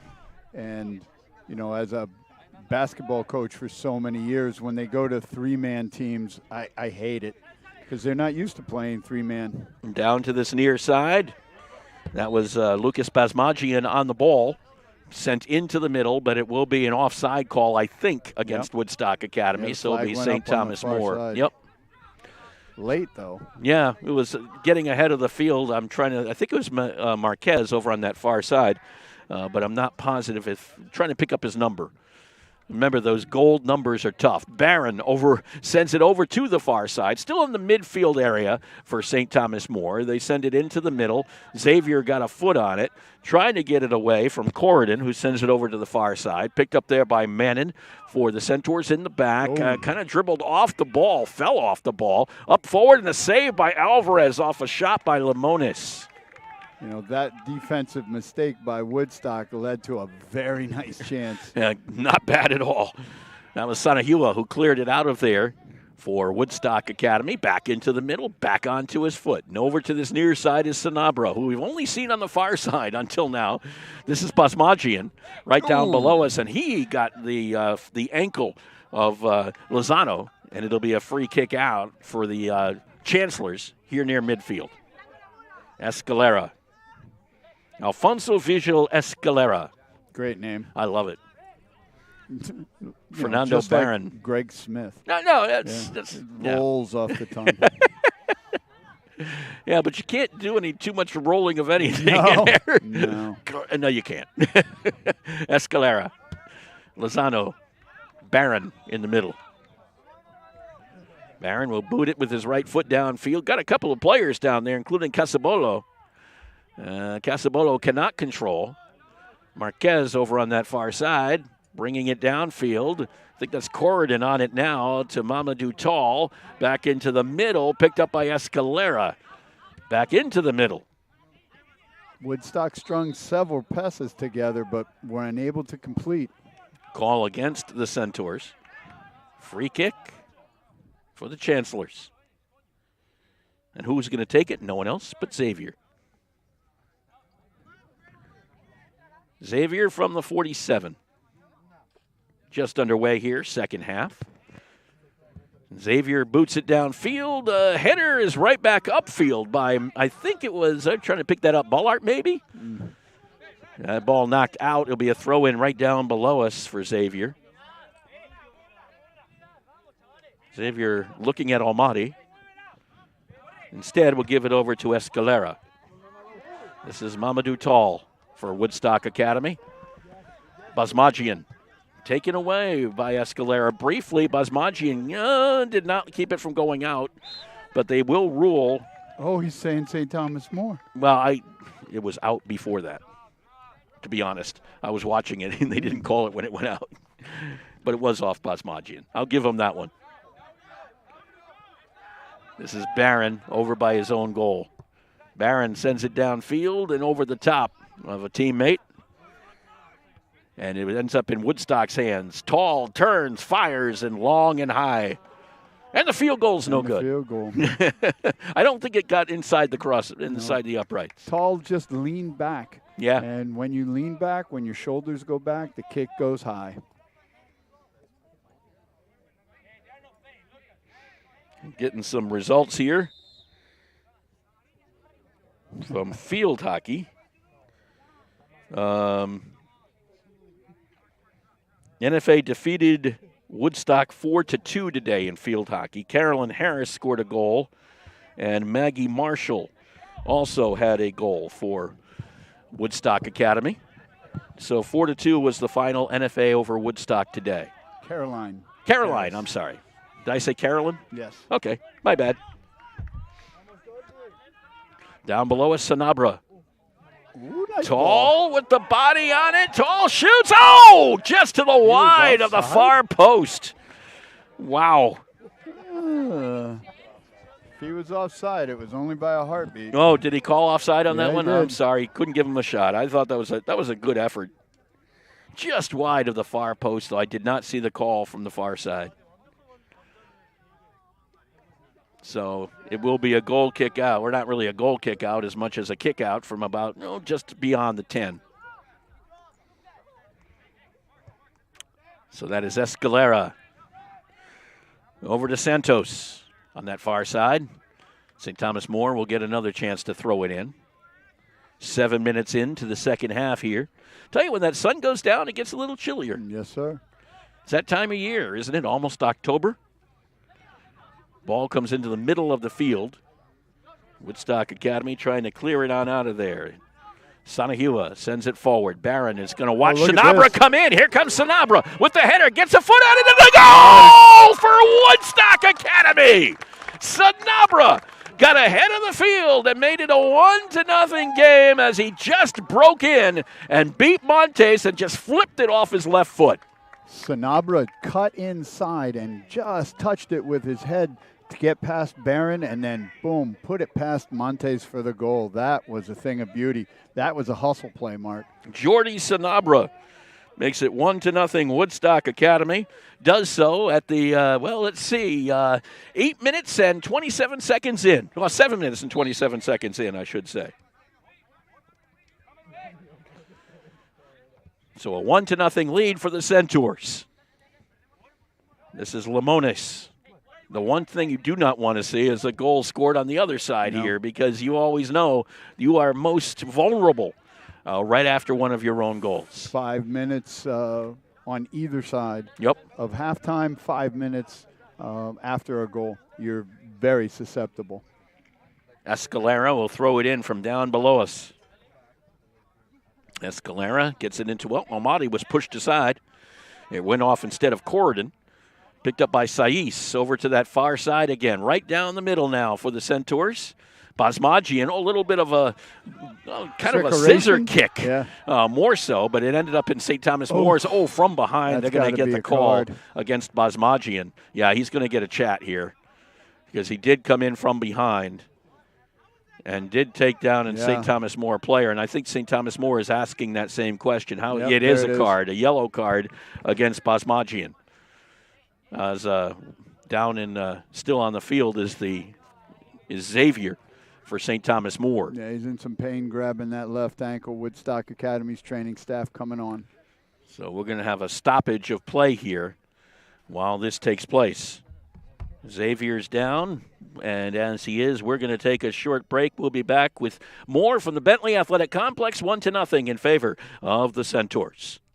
Creating art is a different skill set as opposed to the world of academia. It serves as a kind of playground for creativity that not only provides diversity in my life, but is also something I can then use to progress my other studies. Although one of my greatest joys is acquiring knowledge through my studies, it becomes easier to feel like a machine. Art, creating, brings back the humanity in society. It is a kind of communication that is internationally understood. My name is Maya Fraga. I'm a senior from Woodstock, and I am Woodstock Academy. For more information where you can spend your next 4 years, please visit woodstockacademy.org/future-centaurs.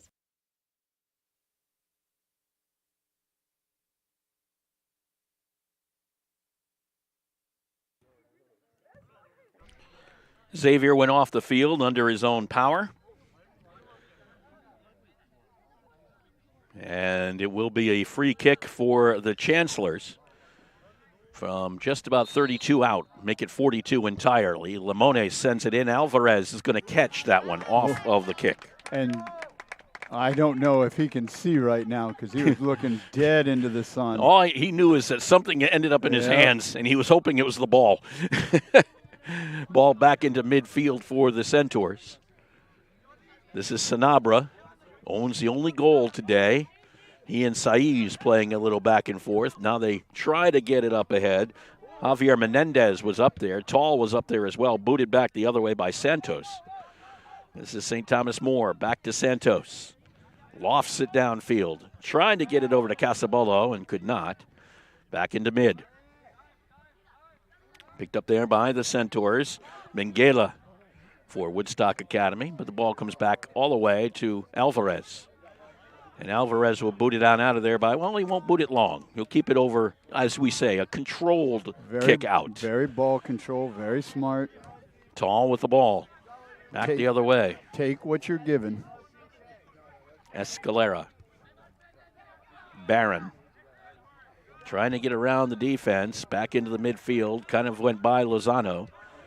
Picked up there by the Centaurs briefly. Now they get it back. Almaty comes into the play for St. Thomas More. Escalera got a foot on it. And coming together actually was Lozano along with Sanabra. Over to Graham. And Graham goes down, and so does, I think that was Basmajian who went down as well. He's still out. Oh, is he still out? Okay, so it is number 10. It was Ballart who kind of went down on that play. The one nice thing about the sun going down, you can see the numbers. You can see the numbers better, it's a which push. is kind of nice. So another free kick. I don't know if it's getting a chippy as much as it's just being aggressive. Probably a little bit of both. Okay, I'll take a little bit of both on that one. 10 minutes into this second half of play. Ballart goes out. So the free kick downfield by Santos into the middle. Header. There's a shot, and it's going to go wide by Xavier, who's back into the game.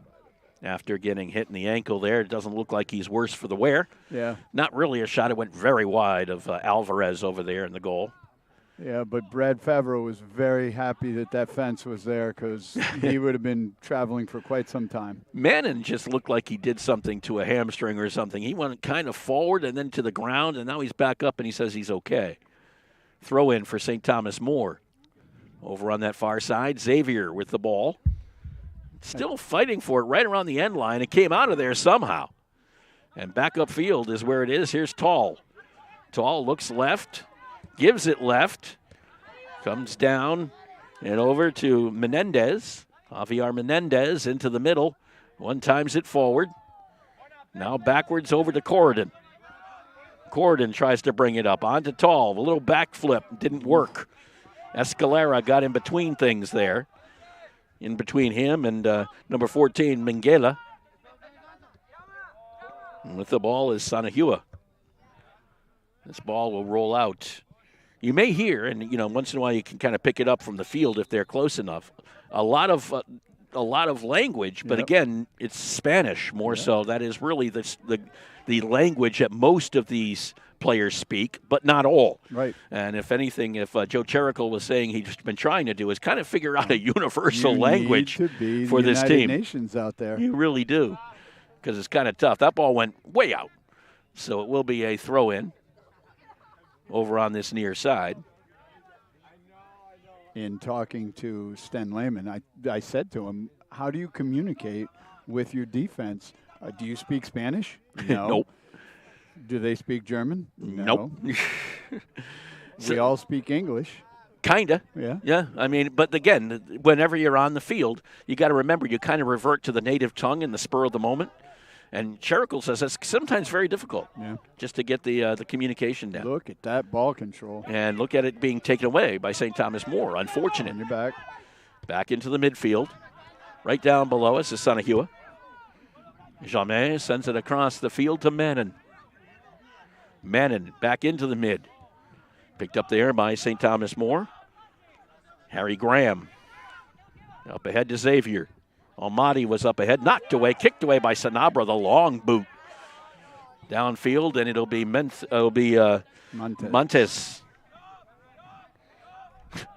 I almost said Mentos, and I'm like, that's like a cough drop. Yeah. With the ball is Woodstock Academy at midfield as we approach the 30-minute mark. Little one time up ahead. They got it onto the foot of Corridon. Corridon to this near side. Corridon back out to Sanabra. Sanabra sends it back to mid. Sanahua to the far side. Yeah, I know. They just know where people are. Right. That was a 60-yard cross. Yep. That All found the a way body. It was right on the body. Yeah, it found a body. And referees talking to two players, they got tangled up in the middle of the field, and there was There's a little four of pushing them and out there shoving now. going Yeah, on. Corridon now says to Menendez, take it easy. Might want to take a break, and he will. A St. Thomas More player doing the same thing. I think Limones was the other player maybe in that chat. So both of them go to the sidelines. Take a little breather. Well, there's a lot on these games. Yeah. College coaches, you want to get a spot somewhere on a team, and these guys are all fighting for the same spots. Mannon to Sanahua. Bringing it upfield. Sanahua with that right foot. There's another long one in and knocked back the other way by Arenas. Ball headed by Tall, but Montes comes up to keep that from any further trouble. This was taken away by the Centaurs, picked up by Minguela, sent in, and a goal! Woodstock Academy! I think it was Minguela. I'm just trying to pick up the number. He's jumping up in the air, and of course we only have numbers on the back of the jerseys. Unfortunate. But was it 14? I'm pretty sure. Still can't see Mark. I Sorry. can't either. He's gotten a headlock. Yeah. No, 19. It's Marquez. Manu Marquez, that's his second goal of the season for Marquez. And a 2-0 lead for Woodstock Academy. It comes 14 minutes and 49 seconds into the second half. Well, that's taking advantage of a defensive snafu. Woodstock was on it, and Marquez put it home. He did. It actually rolled off of Montes and into the goal. It rebounded off of Montes. It was a hard shot. Side, yep. 2-0 Woodstock Academy. with the lead here at the Bentley Athletic Complex. Under 30 minutes to play now. This ball goes back into the middle. Gets away from Sanahua, but coming over is Alvarez to recover it for Woodstock Academy from his own goal. Sanahua will dribble it upfield. Back to Alvarez as the defense or offense for St. Thomas More closed in on the Woodstock Academy defense. Mannon will try the reset from deep. Sends it up to mid. Ball bounces tall, got a foot on it. Still stays in bounds, so St. Thomas More will send it into the middle for Escalera. The touch and control is just amazing that they're able to keep the ball in bounds the way they play the ball. There's a lot of skill out there on the field. This is Barron. Back over to Escalera. Picked up there by Diaz. Back out. This is Barron. Barron kicks it to the far side, and it will roll out. No, stay in for St. Thomas More. There's that skill thing. That skill thing? Over on the far side is where it is. And that'll be picked up by Xavier. Xavier brings it down into the Woodstock end, goes out, rolls out. It'll be a goal kick out for Woodstock Academy. Xavier tried to use that change of pace to elude the defender, was not able to do it. So Alvarez will kick it away. 28 minutes left here in this one. And Alvarez set to boot it away. Alvarez gets it over to Mannon. Mannon over on that far side. Alvarez decided it was going to go one way and then decided the other way as there was a defender or an offender right in the middle of his pathway. Picked up there by the Centaurs. They boot it downfield, and it will be instead Montes who picks that one up and throws it the other way. Back upfield, onto the leg of Arenas. Back into the middle. Picked up there, St. Thomas. Two players go down right at midfield. The ball pops out of there, Limones. Kicked forward into the midfield, header. Back the other way by Diaz. Woodstock's got a player down. Yeah, we do indeed, and they will call a time, and trainers will come running back out. We'll take a break. 27-25 left to go in this one. Well, here's the good friend. I'll drink to that. Say, Ernie, still fooling around with magic? Oh, yeah. In fact, I've got a great new trick I've been working on. Ernie, not the watch and scarf trick. It's the watch and scarf trick. Now, let me show you. Mel, give me your watch. You're not going to make it disappear, are you? Now, Sylvia, I need to borrow your silk scarf. Be careful with it, Ernie. It's my mother's. No problem. Now, I take Mel's watch, wrap it carefully in Sylvia's scarf, and then set fire to the scarf. Ernie! And poof! Uh-oh. Look at my $2,500 watch. Jeez. My mother's scarf. That's the watch and scarf trick. Let me show you how it's done. Show me. Who's your insurance agent? There's no trick to finding good insurance coverage. Just call Girardi Insurance Services for homeowners and automobile coverage that really covers. Our experience in designing comprehensive protection programs can be tremendously helpful in your planning for the future. You never know what's going to happen next, so know you're ready for whatever happens. When they ask who's your insurance agent, say Girardi Insurance Services, your independent agent. we're the answer. See them online at GirardiInsurance.com.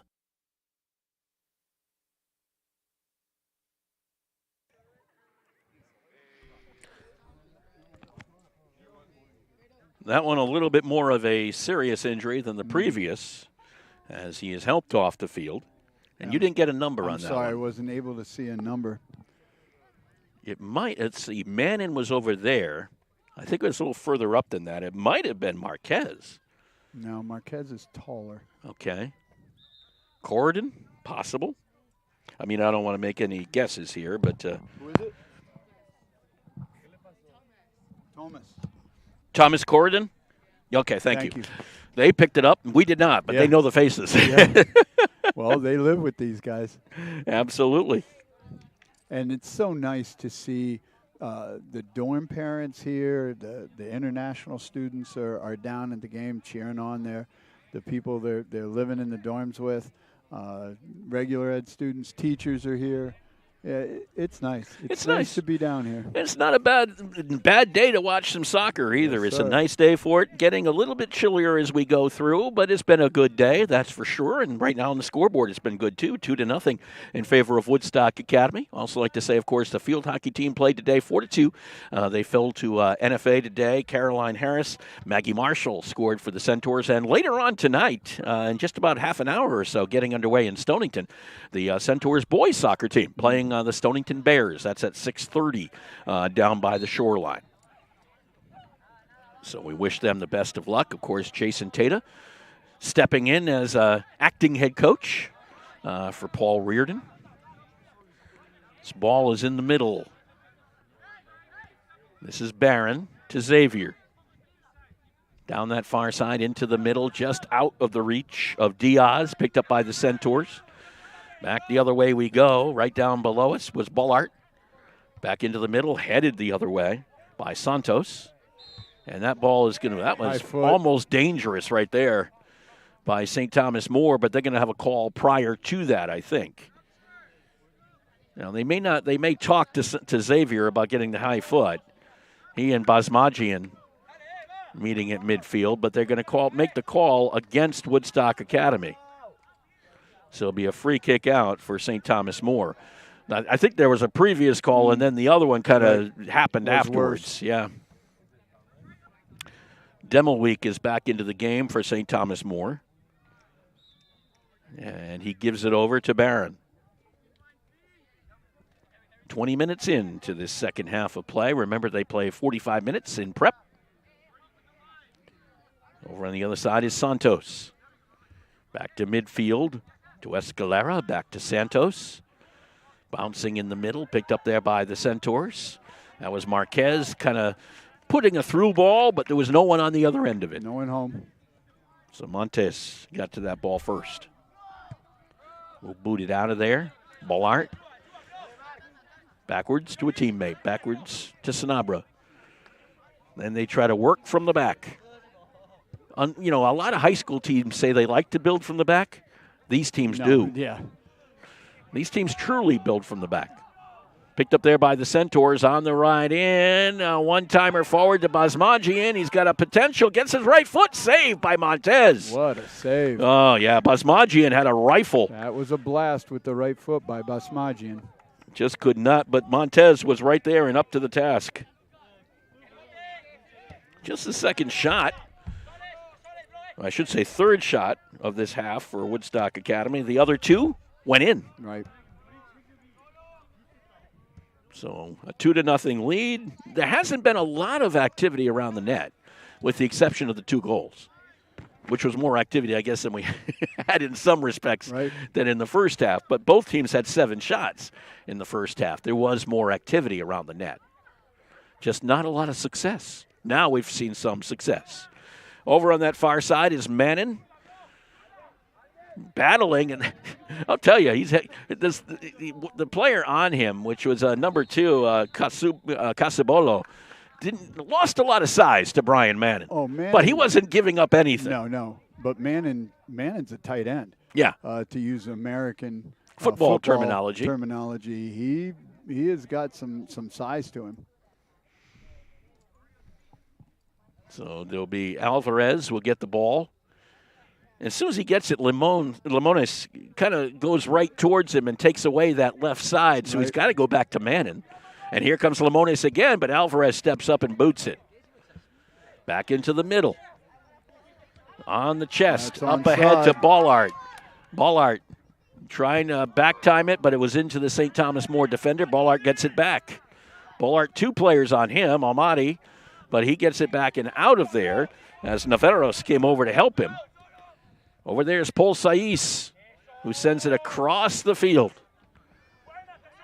Gathered in by the Centaurs. Wow. Up ahead, Montes comes out and off the post! Off the post for Woodstock Academy. Unfortunate. That was Basmagian, who I think sent it in. And it hits the post. Woodstock's offense is clicking right now. Yeah. This game's opened up since the 2 goals. Montes again comes out. He's a very aggressive goalie in that way, and that's going to be a call against the Centaurs. This will be a free kick from about the 35 after Navarros kind of took down, I think it was Almaty, was it not? Yes. So it will be a free kick here for the Chancellor, Xavier, right down below us, about 45 out. A little substitution on the field for St. Thomas More. Now they're set to go. Xavier will boot it in. Off the head of Limones into the arms of Alvarez.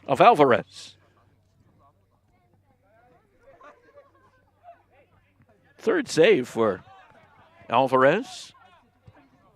Mario Alvarez out of Spain. Most players here are out of Spain. Alvarez will get this one back from Paul Saiz.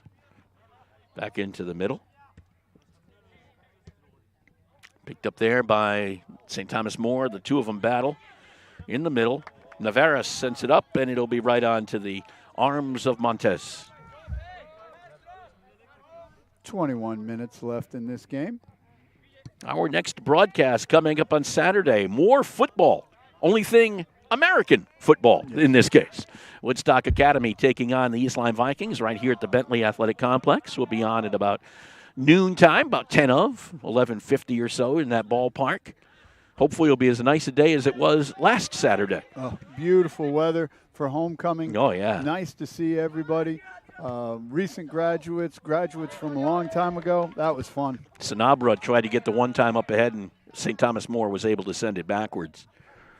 Well, the only thing that could get in the way of the nice weather is something happening down in Florida as we speak.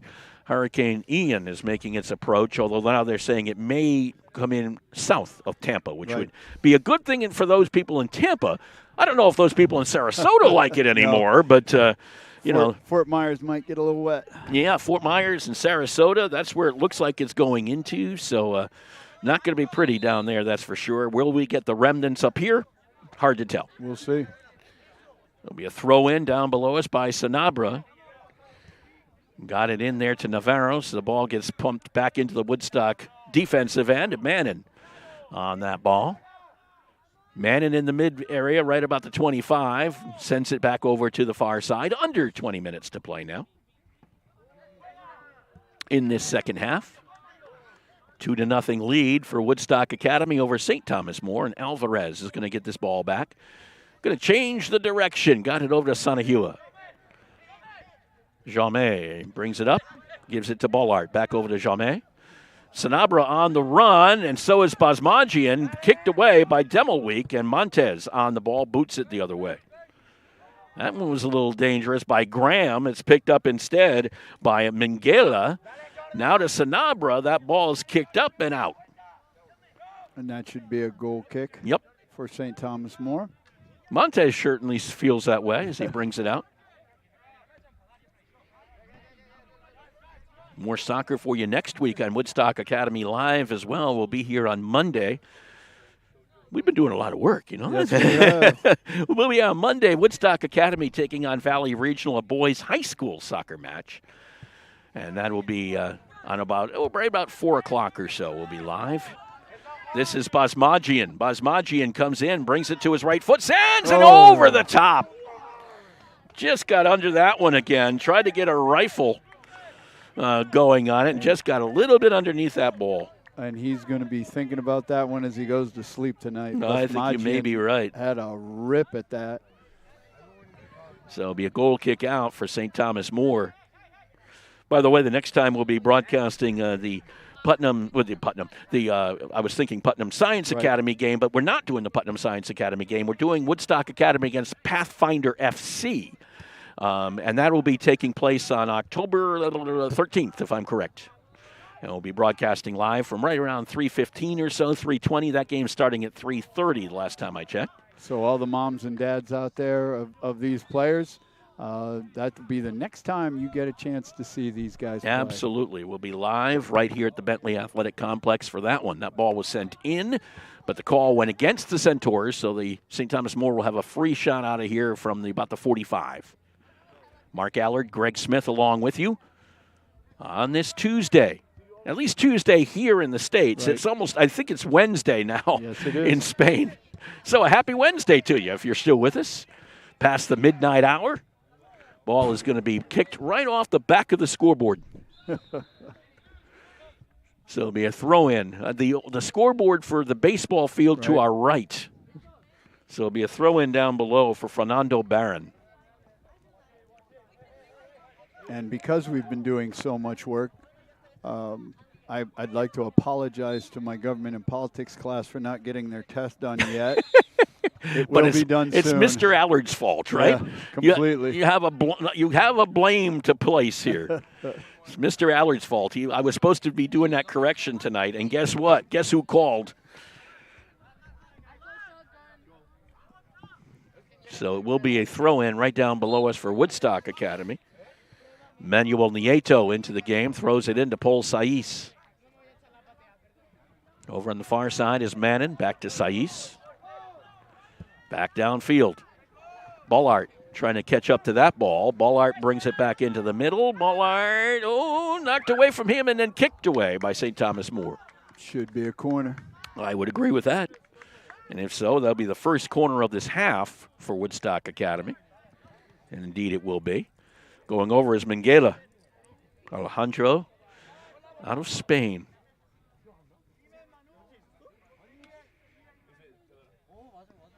With that right foot, I should say. Montes in goal. And here's the kick by Minguela. And that ball was knocked out of there by Montes and the other way by Almaty.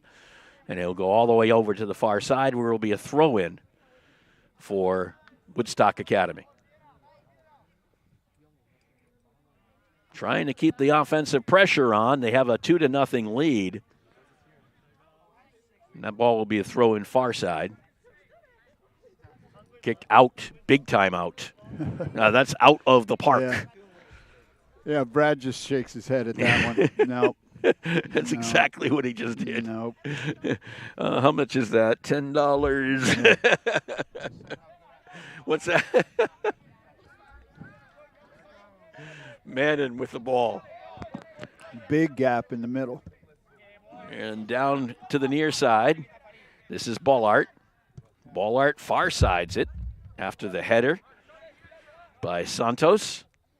Saiz got a piece of it. Back the other way, Diaz. Last 15 minutes of this game is really going to open up as both sides are going with longer balls to try and spring people. Well, St. Thomas More certainly feeling a little of the desperation. I mean, 2-0 is supposed to be the most dangerous lead in soccer. But as you wind its way down, if you still have a 2-0 deficit, it becomes harder and harder to cope with. This ball going the other way for Woodstock Academy. Their best defense now is an offense that keeps the ball down the other end. This is Basmajian. Brings it in, knocked out. Should be a corner, and it is. Second one. Basmajian's got size and he's got speed. Well, that was a nice thing to see. That ball was recovered. Yeah. They went and got it, and they came out alive, hopefully with no poison ivy, okay? So kicking this one, actually another short corner, and they may not have got it correctly. They didn't, I don't know, they didn't do it correctly. I think they're calling for a re-corner, I think. So was Minguela trotting back over. They're going to redo this whole thing all over again. They're going to say he didn't put it down correctly, or maybe it wasn't ready yet. Oh, right there at the top of the box. Yep, here we go. Sends in, and a header, and knocked away by the Chancellors. Montes can't get it, and a goal for Woodstock Academy. Coming over and getting that one off the rebound was Paul Saiz. Yeah. It was a mess in there off the corner, the redo of the corner. Right. I don't know if I've ever seen a corner being redone, but apparently the official did not blow it in, and he had them reset, much to the delight of Woodstock Academy. A 3-0 lead for the Centaurs.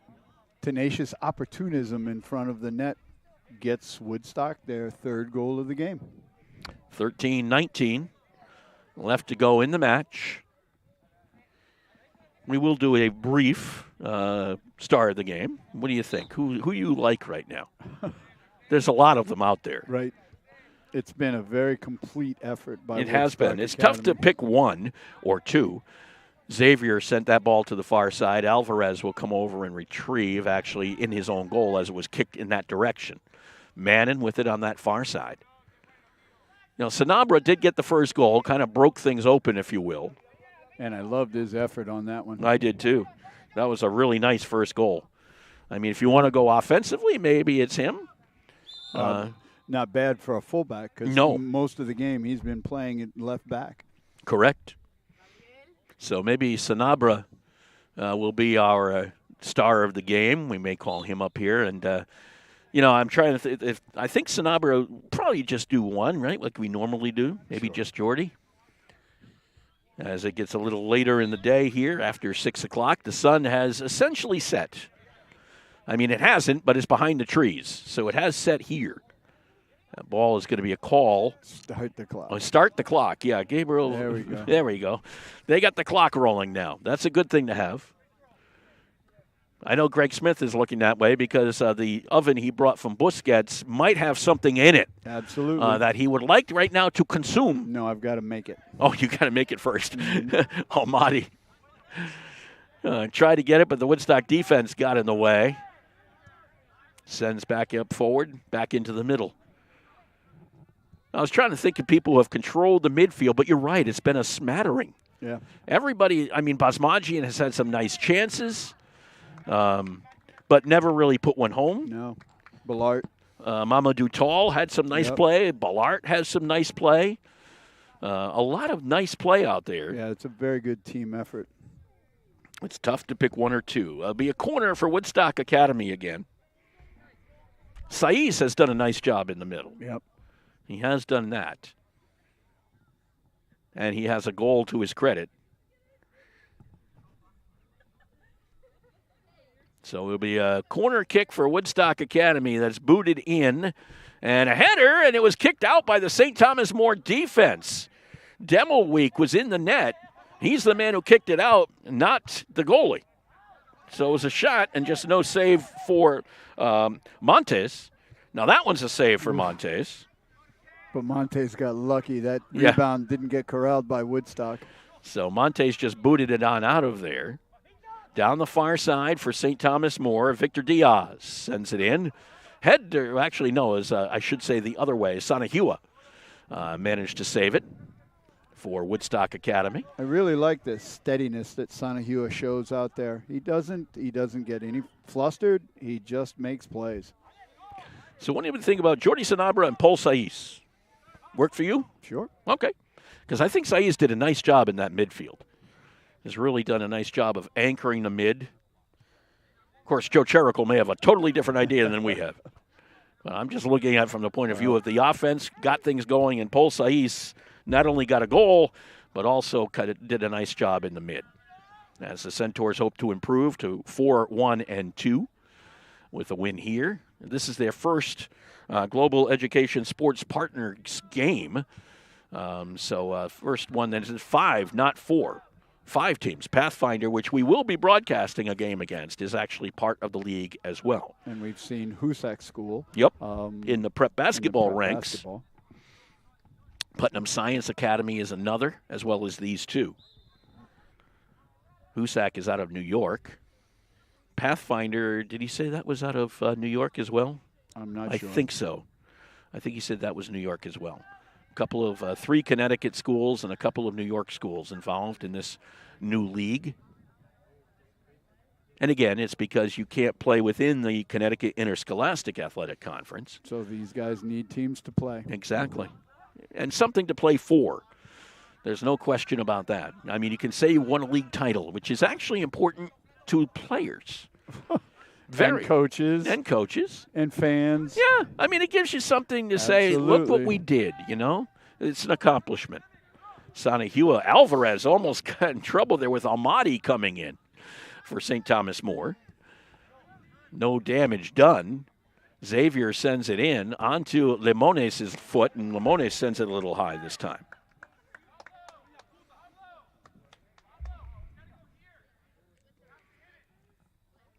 So it will be a goal kick out for the Centaurs in no hurry. to kick this ball with 9:20 left to go. Mannon. Back over to Alvarez. Alvarez boots it to this near side to Nieto. This is Bullard. Away from the St. Thomas More offensive player briefly, but got it taken back by Escalera. Nieto, actually Sanahua, looks back at Alvarez playing with the ball and then sends it across the field. Almaty was there, but he got it over his head somehow. Good vision. I mean, even You're that not kidding. in And high school, great that might not work quite so well. No. I mean, not to say it No. as a general term, but often A those high don't school work coach out. would lose his mind if you did that. You're going to send it into the middle where there is a person waiting there, and our Yeah. goalie is out of the net. You kidding me? But it worked. Downfield is Bullard. And oncoming, and here's a ball shot and a goal for number 23, Rodrigo Minguela. Coming on. Oh, nope. Oh, Offside. did they rule offside? Offside. Oh, man. I didn't see the offside call. Nope. Where's the flag? He had it up. Did they have the flag up? Yep. You see, I'm used to seeing the flag on the field, not on the far side. So offside takes away the goal by Minguela. Would have been his second goal of the season, too. Ballart, who made that run and a sweet pass, is headed off the field. His day is over. I would assume so, with 7:43 left to play. Only makes sense. Right down below us is Lozano, taken away, knocked down away by Woodstock Academy. Getting a foot on that was Menendez, right down below us. Barron to Lozano. Kicks it forward. The other way we go. Barron on it with the header. Barron tried to dribble through, could not. Ball was taken away by Woodstock Academy. Knocked out. Daniel Ucatel, or Ucatel, I should say, is I think the better way of saying it, was on that ball for the Centaurs. Right in the middle. Lozano. Some new faces are in there. Jose Hermosillo, also in there for Woodstock Academy. Jose is from Mexico, or as I like to say it, Mexico. Ball downfield. And ball picked up there by the Centaurs.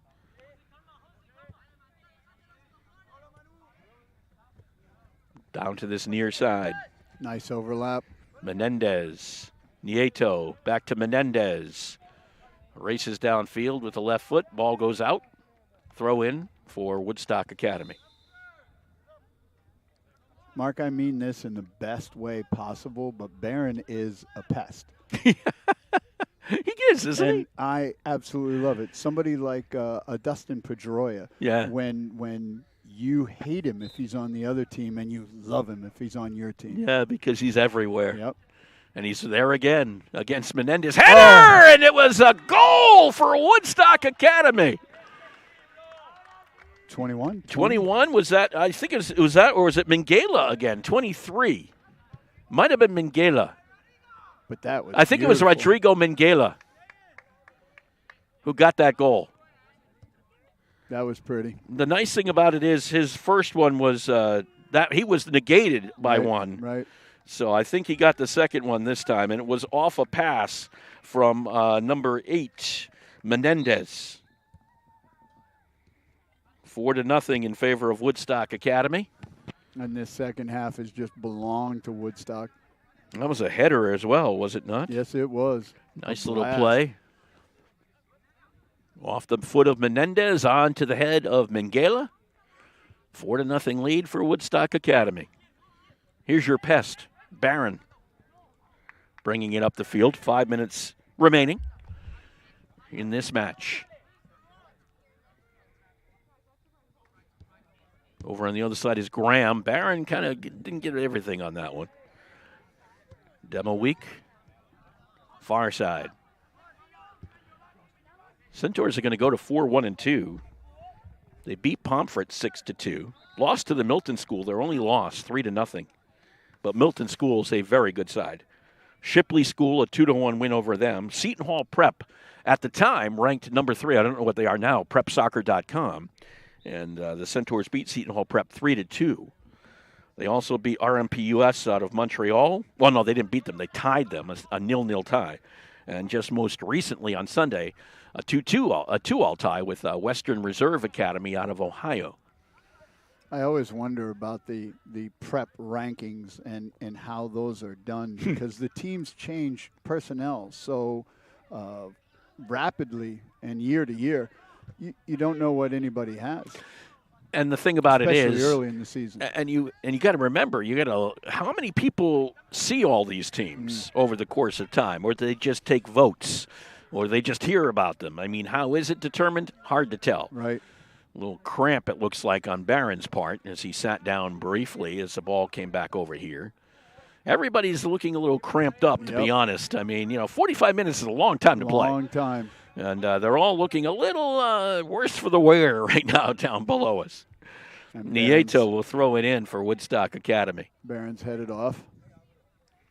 For good St. reason. Thomas More. He's done his share of work, let me Yes, tell he you. has. And then maybe more than his share of work for the Chancellors. Casabolo on the far side, Escalera. Boots it back into the middle. Onto the foot of Lozano. Never is trying to help out in there, number 9. This is the Centaurs, knocked away from Nieto and out. It'll be a throw-in for the Woodstock Academy back. We have more subs coming in. And mostly from St. Thomas More in this case. Well, 4-0 lead with 3 minutes to play. Probably not going to happen, if you know what I'm saying. So this ball goes into the middle, where it is picked up by the Centaurs. Back the other way we go with Hermosillo.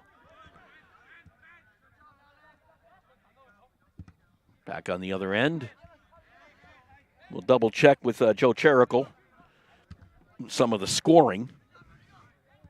I think we got them right, but it's sometimes tough to tell from up here. Yes, it is. Especially when you have gold numbers on. I think we know Sanabra, and I think we know. Sanabra's was a definite. That was a hustle goal. No question. Coaches love that. When you see a fullback really moving up into the offense and getting ahead on the ball and then just drilling the goal. Marquez had the second goal for Woodstock Academy with 30 minutes to play. Paul Saiz came up with the third, and then we think it was Minguela, Rodrigo Minguela, who got the fourth. Do you want to go down and get Paul and Jordy? Sure. Okay, we're going to send you on a walk.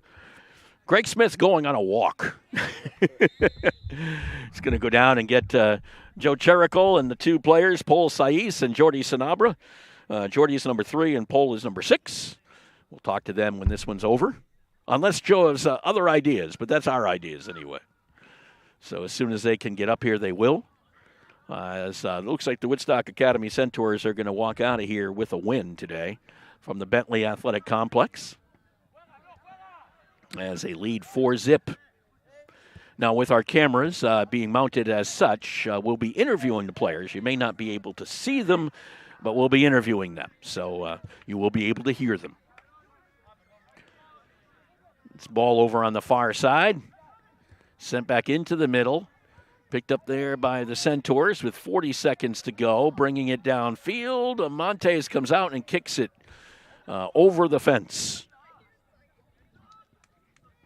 So it will be Woodstock Academy throw-in on that far side. And the sacrificial person going down to jump over the fence and try to track that ball down. I think that is Jesus De La Torre, who's got the unenviable task of going over the fence to try to find that one. So it'll be a throw-in to that far side with 4 seconds left to go in the match and this one is history. Woodstock Academy raises its record to 4-1-2 with a 4-0 win over St. Thomas More, the Chancellors, here at the Bentley Athletic Complex. We'll be back. We have our stars of the game coming up, and we'll wrap this one up from the Bentley Athletic Complex in just a moment. Hi, this is Jeff Busquet. And Kaylin Busquet of Steve Busquet's Appliance and TV, your hometown appliance store. We've been committed to providing the lowest prices and best customer service in the area for over 35 years, and we are excited to continue this tradition at our newest location, now open at 600 Main Street in Willimantic. We carry and service your favorite and most trusted brands of appliances, TVs, and furniture. We know you've all heard about back orders in the appliance industry, but at Busquets, our salespeople can find you what you're looking for in stock and ready to be delivered. Amana washers and dryers are only $4.89 each. Whirlpool front-load washers and dryers are only $8.49 each and can handle a king-size comforter. Frigidaire 18-cubic-foot refrigerators are only $6.75. And just arriving, a new batch of Scratch and Dent appliances at our Willimantic store. Scratch and Dent are brand new with a full warranty. We have 18-cubic-foot refrigerators for $5.99. Side-by-side refrigerators start at $8.99. And remember, at Busquets, we service everything we sell and take a year to pay interest-free. Check us out at one of our locations in Danielson and Willimantic or online at BusquetsAppliance.com. Pay more, what for?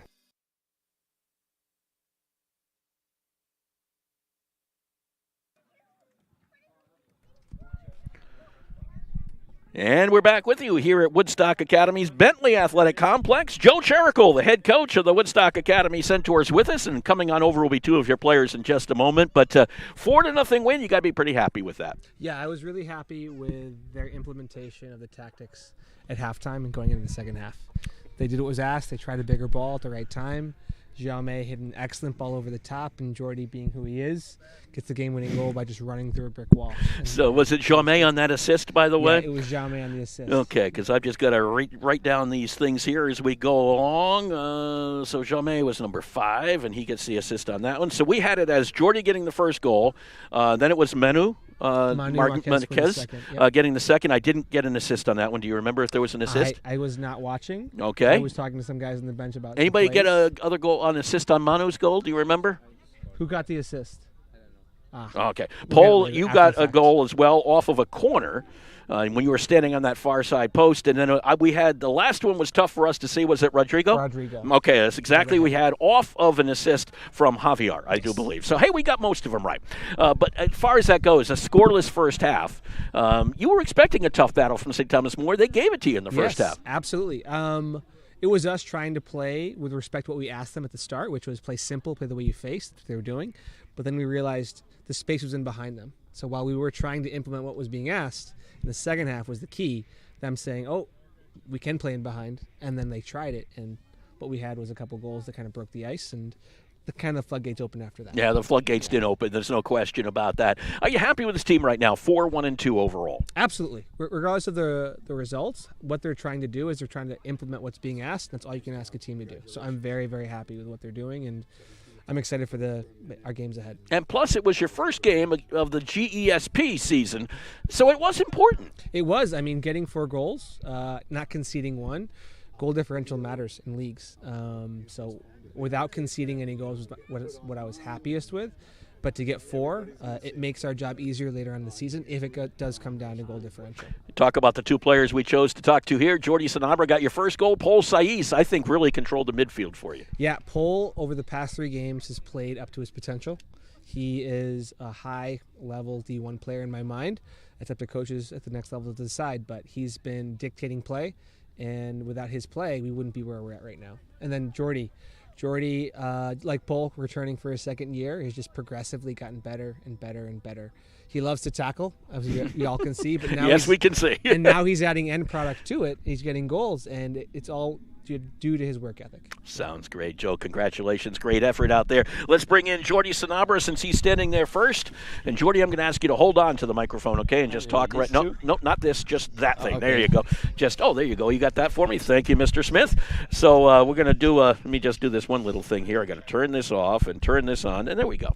Jordy, just easy. Talk about the first goal because it kind of broke the ice for you guys. Yeah, my team tell me that I really started sprinting, and then I get there, I hit it with the head, and then just sprint and finish, and I think it was a really good goal. What do you think was the difference between the first half when you guys didn't score and the second half? Yeah, in the first half we start playing like not that good, because in the second half we start taking chances that we had, and I think we played really well in the second half, but this is why the results came out. Hey, compare this team to last year's team since you were here both years. Yeah. Compare the two. Yeah, this year I really feel like all the team is like so compact, like join at each other, and we have when we go press, we go all, and it's like a team in and outside the field, and I think that this is beautiful because every time we all do it like a team. Sounds good to me. Thank you very much, Jordy. Paul Saiz coming next here. I'm going to have you do the same thing. Just hold on to the mic. Have a seat there for a second. And, Paul, just as far as this one, it's your first league game. I don't know if you guys knew that, but it's a GESP league. So how nice a win, how big a win, considering it was a league game? It feels better because you're competing for something. We want to win, and we did it, and we're looking forward for the next game on Thursday against PSA, and hopefully another win. Yeah, talk about your goal, because that came off a corner, huh? Yeah, I mean it wasn't a really nice goal, but you gotta be there, and I scored on the far post, right? Yeah. It was interesting because it was a redo of the corner. They didn't allow that first corner. You tried to do a short corner. The team didn't work. Yeah, second time it worked and. Goal. Second time was a charm. I'm going to ask you the same question I asked Jordy. Compare that first and second half. What was the difference in your mind? I think that first half we were trying too much to find feet in our half, and then when we looked at they were high pressing and the space was behind, and goals came. 4 wins, 1 loss, 2 ties. You guys happy so far this season? Yeah, we are really happy, and we want more, and hopefully we win more games. Sounds good to me. Paul, congratulations. Great win today. Thank you very much. Paul Saiz, Jordy Sanabra both joining us. Greg Smith will hop back in here briefly anyway as we start to wrap things up here from the Bentley Athletic Complex. I think we'll be one of the last ones to leave, but that's normally the way it works, Greg. Right. I like to say, of course, we'll be back with you right back here at the Bentley Athletic Complex on Saturday. Woodstock Academy Centaurs taking on East Lyme in an American football game right at about 11:50, and next Monday we'll have boys high school soccer from the Bentley Athletic Complex. Woodstock Academy taking on Valley Regional. That game at about 4:10 live from the Bentley Athletic Complex. Greg, thank you very much on short notice. Coming up here and helping us out today once again. A beautiful day to do so. For Greg Smith, I'm Mark Allard. Final score once again here from the Bentley Athletic Complex. The Woodstock Academy soccer prep team takes a 4-0 win over St. Thomas More. Have yourself a terrific Tuesday. We'll see you again on Saturday on Woodstock Academy Live.